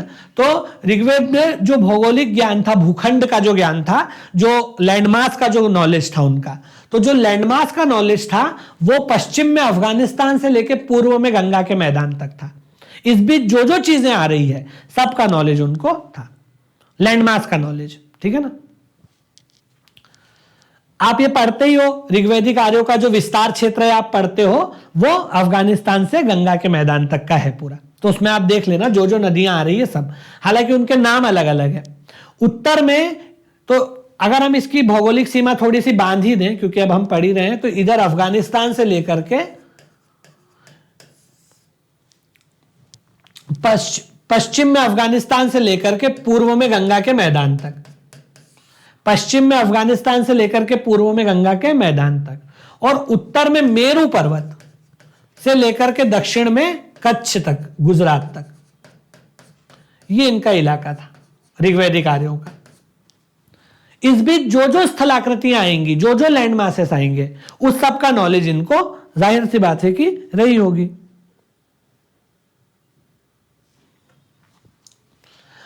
पर अफगानिस्तान से गंगा और उत्तर में मेरू से गुजरात। अब मेरू क्या है? तो मेरू ये लोग पामीर के पठार को बोलते हैं, जो चीन में है ना आजकल। पामीर के पठार को, जो तिब्बत वाले इलाके में पड़ता है, उसको ये लोग मेरू बोलते हैं। तो मेरू मतलब पामीर का पठार, मतलब ये पामीर के पठार से भी परिचित थे, जिसको संसार की छत बोला जाता है। मेरू बोला गया है, ये लोग उसको क्या बोलते थे, मेरू। तो ये लोग पामीर के पठार से लेकर के साउथ में कच्छ के रण तक परिचित थे, और अफगानिस्तान से लेकर गंगा के मैदान तक तो थे ही। अब इसमें कौन कौन से पर्वत आ रहे थे, तो इसमें कश्मीर में जो हिमालय का विस्तार है उसको कहा गया है शरण्यावत, शरण्यावत पर्वत। मतलब कश्मीर में जो हिमालय का विस्तार है उस स्थलाकृति से ये परिचित थे, उसको शरण्यावत बोलते थे। झेलम के पश्चिमी इलाके में जो स्थलाकृतियां हैं जिसमें हिमालय भी है, मैदान भी, उसको सुसोमा बोलते थे।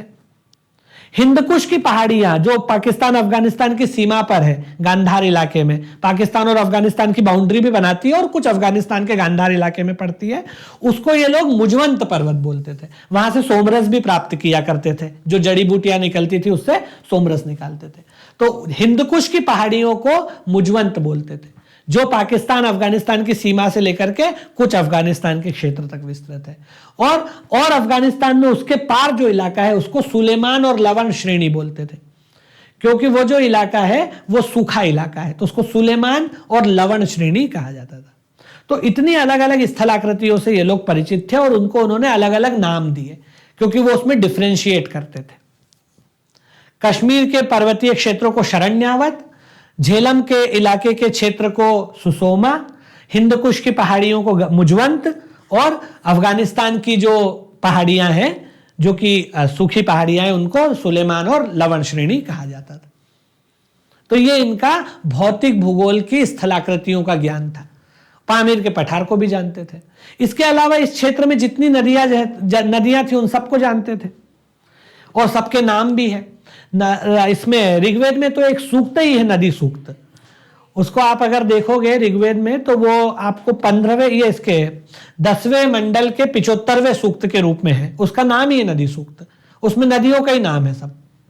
एक सूक्त पूरा का पूरा नदियों को समर्पित है जिसका नाम है नदी सूक्त। ये अगर आपको कोट करना हो अपने आंसर में थोड़ा सा वैल्यू एडिशन करने के लिए, तो आप थोड़ा सा उसको स्पेसिफिक बताओ। 10वें मंडल का 75वां सूक्त नदी सूक्त कहलाता है।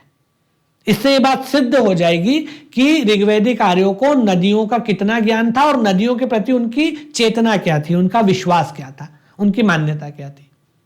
ठीक है, तो इसमें सप्त सैंधव प्रदेश में वो लोग बसे हुए थे, जिसमें 7 नदियां थी, जिसमें कुछ भारत में है, कुछ पाकिस्तान में है, कुछ अफगानिस्तान में है और कुछ और भी नदियां हैं, तो वो सब इसमें हुआ करती थी। अब वो नदियां आप हिंदी में उसमें इतिहास में पढ़ते ही हैं। सिंधु, सरस्वती, वितस्ता जिसको झेलम बोलते हैं, अस्किनी जिसको चिनाब बोलते हैं, परुषणी जिसको रावी बोलते हैं, बिपाशा जिसको व्यास बोलते हैं और शतुर्दी जिसको कि शतलज बोलते हैं। तो ये तमाम नदियों से परिचित थे और इनके प्रति बहुत ही कृतज्ञता का भाव रखते थे, संवेदना का भाव रखते थे।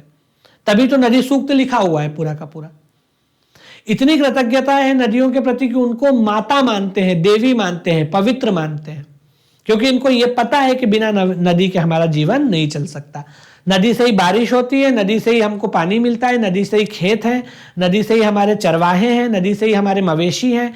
बारिश की वजह से ही चरवाहे पैदा, मतलब चारागाह उत्पन्न होते हैं, उन्हीं में चर के हमारे जानवर जी पाते हैं, उन्हीं से हमारा जीवन चल रहा है। तो ये सब इनको नॉलेज होगा, तभी तो नदियों की पूजा कर रहे हैं। ऋग्वैदिक आर्य प्रकृति पूजक है और प्रकृति पूजक वही व्यक्ति हो सकता है जिसको ये पता हो कि प्रकृति से ही हमारा जीवन है। अगर किसी व्यक्ति को ये पता ही नहीं है तो वो तो प्रकृति पूजक नहीं होगा ना। प्रकृति पूजक कौन आदमी होगा? जिसको ये सेंस है कि प्रकृति में जो जो हो रहा है उसी से सारा जीवन चल रहा है। उसको ये पता है कि नदी की वजह से मेरा जीवन है, नदी के पानी से ही बारिश होती है, नदी में बाढ़ आ जाए तो मेरा जीवन भी खतरे में आ जाएगा, नदी सूख जाए तो भी मेरा जीवन खतरे में आ जाएगा, बारिश नहीं होगी तो भी मेरा जीवन खतरे में आ जाएगा। तो पानी की महत्ता जिसको पता होगी वही तो उसको पूजेगा, वही तो उसको कृतज्ञता ज्ञापित करेगा। तो ये तमाम चीजें इस बात का संकेत है कि इनको प्रकृति का ठीक ठाक नॉलेज था। ये तमाम नदियों से ये परिचित थे। इसके अलावा और भी 4 नदियां जो अफगानिस्तान में आती है उसके बारे में भी बताया गया है। कुंभा जिसको आजकल काबुल बोलते हैं, क्रूमू जिसको अब कुर्रम बोलते हैं, गोमती जिसको गोमल बोलते हैं और सुवास्तु जिसको कि स्वाद बोलते हैं। ये भी नदियां हैं जिसका उल्लेख ऋग्वेद में मिलता है। इस इलाके में ऋग्वैदिक आर्य बसे हुए थे। कुंभा, क्रूमू, गोमती और सुवास्तु, ये तमाम नदियां भी आपको ध्यान रखना है। और ये लोग जो है मरुस्थल को धन्व बोलते थे। मरुस्थल को क्या बोलते थे? धन्व। ये लोग मरुस्थल से भी परिचित थे। जो थार का मरुस्थल है, क्योंकि वो इसके इलाके में आता था। हालांकि ये लोग वहां जाकर के बसे हुए नहीं थे, क्योंकि वहां जीवन बहुत कठिन था उस समय, लेकिन ये लोग उस इलाके से परिचित थे। मरुस्थल के लिए ऋग्वेद में धन्व शब्द का इस्तेमाल किया गया है। धन्व का मतलब होता है रेगिस्तान। इसका मतलब है कि लोग रेगिस्तान से भी परिचित थे, वहां रहते नहीं थे बहुत परमानेंटली, क्योंकि वहां जीवन कठिन था, कठोर था, पानी नहीं था एंड ऑल, तो वहां जीवन कठोर था, लेकिन उससे परिचित जरूर थे। बाकी ये जो कुंभा और क्रुमु, ये दो नदियों का जिक्र मिलता है जो अफगानिस्तान में है। इनको आजकल कुंभा को काबुल और क्रुमु को कुर्रम बोलते हैं। और गोमती और सुवास्तु, ये दो नदियों का भी जिक्र मिलता है जो पाकिस्तान में है। गोमती को गोमल बोलते हैं और सुवास्तु को स्वात बोलते हैं। स्वात घाटी आपने सुना होगा, जहां पर क्वेटा है, जहां पर मलाला को गोली मारी गई थी तालिबान के द्वारा, तो ये वही है स्वात घाटी, जो पाकिस्तान अफगानिस्तान की बॉर्डर पे पड़ती है। और गोमती, एक गोमती भारत में भी है, जो ये इधर लखनऊ जिसके किनारे यूपी में, ये वो वाली गोमती नहीं है, ये गोमल है जिसको ऋग्वेद में गोमती बोला गया। तो ये लोग प्रकृति पूजक थे, ऋग्वैदिक आर्य प्रकृति पूजक थे। नदियों की पूजा करना, वृक्षों की पूजा करना, जंगलों की पूजा करना, पानी की पूजा करना, धूप की, सूर्य की पूजा करना। ऋग्वेद में इन सभी को समर्पित ऋचाएं मिलती है। नदियों को समर्पित ऋचाएं हैं, बादल के देवता, बारिश के देवता इंद्र को समर्पित ऋचाएं हैं। बादल के देवता तो पर्जन्य है, बारिश के देवता इंद्र है। उसके अलावा तूफानों के देवता है, उषा प्रातः काल की देवी है, सायंकाल की देवी है, सूर्य को सवित्र के रूप में पूजा गया है। तो ये तमाम प्रकृति की जितनी शक्तियां हैं, उन सभी को ये लोग मानते थे, उनकी पूजा करते थे। पूजा का मतलब उनके प्रति कृतज्ञता बताते थे कि इन सब के होने से ही हमारा जीवन है। और क्योंकि ये ऐसा करते थे, इसलिए हम ये निष्कर्ष निकाल सकते हैं कि इनको ये नॉलेज रहा होगा कि इनका क्या महत्व है, नदी का क्या महत्व है। नदी का महत्व वही व्यक्ति समझ सकता है जिसको क्लाइमेट का नॉलेज हो। उनको नदी का महत्व मालूम है, इसीलिए उसकी पूजा कर रहे हैं। अब नदी का महत्व पता है, मतलब उसको क्लाइमेट का नॉलेज है। उसको ये पता है कि नदी का पानी ही भाप बन करके उड़ता है, उसी से बारिश होती है। उसको प्राकृतिक आपदाओं का भी नॉलेज है कि अगर नदी में बाढ़ आ जाएगी तो हम भी बह जाएंगे, ठीक है। उसको सूखे का भी मालूम है कि अगर बारिश नहीं हुई तो सूखा पड़ेगा, इसलिए वो बारिश की इच्छा करता है। इंद्र को सबसे पूजनीय देव माना गया है। इंद्र सबसे महत्वपूर्ण देवता है ऋग्वेद में, जो कि वर्षा के देवता है। तो जिसको प्राकृतिक परिघटनाओं का, जलवायु का, प्राकृतिक आपदाओं का नॉलेज होगा, तो ही वो प्रकृति और उसकी शक्तियों के प्रति धन्यवाद ज्ञापित करेगा। इससे हम अंदाजा लगा सकते हैं कि इनको भौतिक ज्ञान भी था। तो ऋग्वेद के लोगों का भौतिक ज्ञान, भौतिक भूगोल का ज्ञान, और ऋग्वेद के लोगों का खगोलीय शास्त्र का ज्ञान, ये दोनों हमने देखे। ऋग्वेद के लोगों को खगोल का भी ज्ञान था और ऋग्वैदिक लोगों को भौतिक भूगोल का भी, स्थलाकृतियों का भी ज्ञान था और जलवायु का भी ज्ञान था, ठीक है। तो इस तरह से आपको इस टॉपिक को पढ़ना है। अब आज की क्लास को यहीं पर मैं थोड़ा सा विराम दे रहा हूं। अगली क्लास में जो है हम आगे के खंडों पे चर्चा करेंगे कि जब उत्तर वैदिक काल के लोगों का भौगोलिक ज्ञान क्या था, उसके बाद पौराणिक काल के लोगों का भौगोलिक ज्ञान क्या था, महाजनपद काल या बौद्ध काल जिसको या जैन काल बोलते हैं, उस समय के लोगों का भौगोलिक ज्ञान क्या था, उसके बाद मौर्य काल का। अब थोड़े से ग्रंथ वगैरह भी मिलने लगेंगे, तो ग्रंथों का नाम, थोड़े से व्यक्तियों के नाम भी पता चलेंगे। इस समय तो क्या है, केवल हमारे पास एक ही ग्रंथ है ऋग्वेद, उसके अलावा और कोई ग्रंथ नहीं है। इसके बाद अब हमको ब्राह्मण ग्रंथों से भी नॉलेज मिलेगा। ऐत्रेय ब्राह्मण, कौशितकी ब्राह्मण, जो ऋग्वैदिक काल में जो सोर्स है वो तो ऋग्वेद है। अब उत्तर वैदिक काल में हमें ब्राह्मण ग्रंथों के सोर्सेज से भी नॉलेज मिल जाएगा। तो बहुत सारे ब्राह्मण ग्रंथों का भी जिक्र आएगा, कुछ और उपनिषदों का भी जिक्र आएगा, क्योंकि उपनिषद से भी थोड़ा बहुत ज्ञान मिलेगा, है ना। उसके बाद आगे बढ़ेंगे तो फिर लोगों के नाम भी आने लगेंगे। अभी तक लोगों के नाम नहीं आ रहे हैं, क्योंकि ऋग्वैदिक और उत्तर वैदिक काल में ग्रंथों के नाम तो है पर स्पेसिफिक व्यक्तित्वों के नाम नहीं है। फिर हम आगे बढ़ेंगे तो व्यक्तित्वों के नाम भी आने लगेंगे कि किस व्यक्ति ने किस किताब में क्या बात कही है भौगोलिक ज्ञान के बारे में, ठीक है। तो अब आज की क्लास को यहीं पर विराम देते हैं। आपको समझ में आया होगा कि इस टॉपिक में हमें क्या पढ़ना है, किस तरह से पढ़ना है और कैसे क्वेश्चंस को डील करना है, ठीक है। तो इसको अब आगे कंटिन्यू करेंगे। आप लोग इसी तरह जुड़े रहिए। Thank you very much.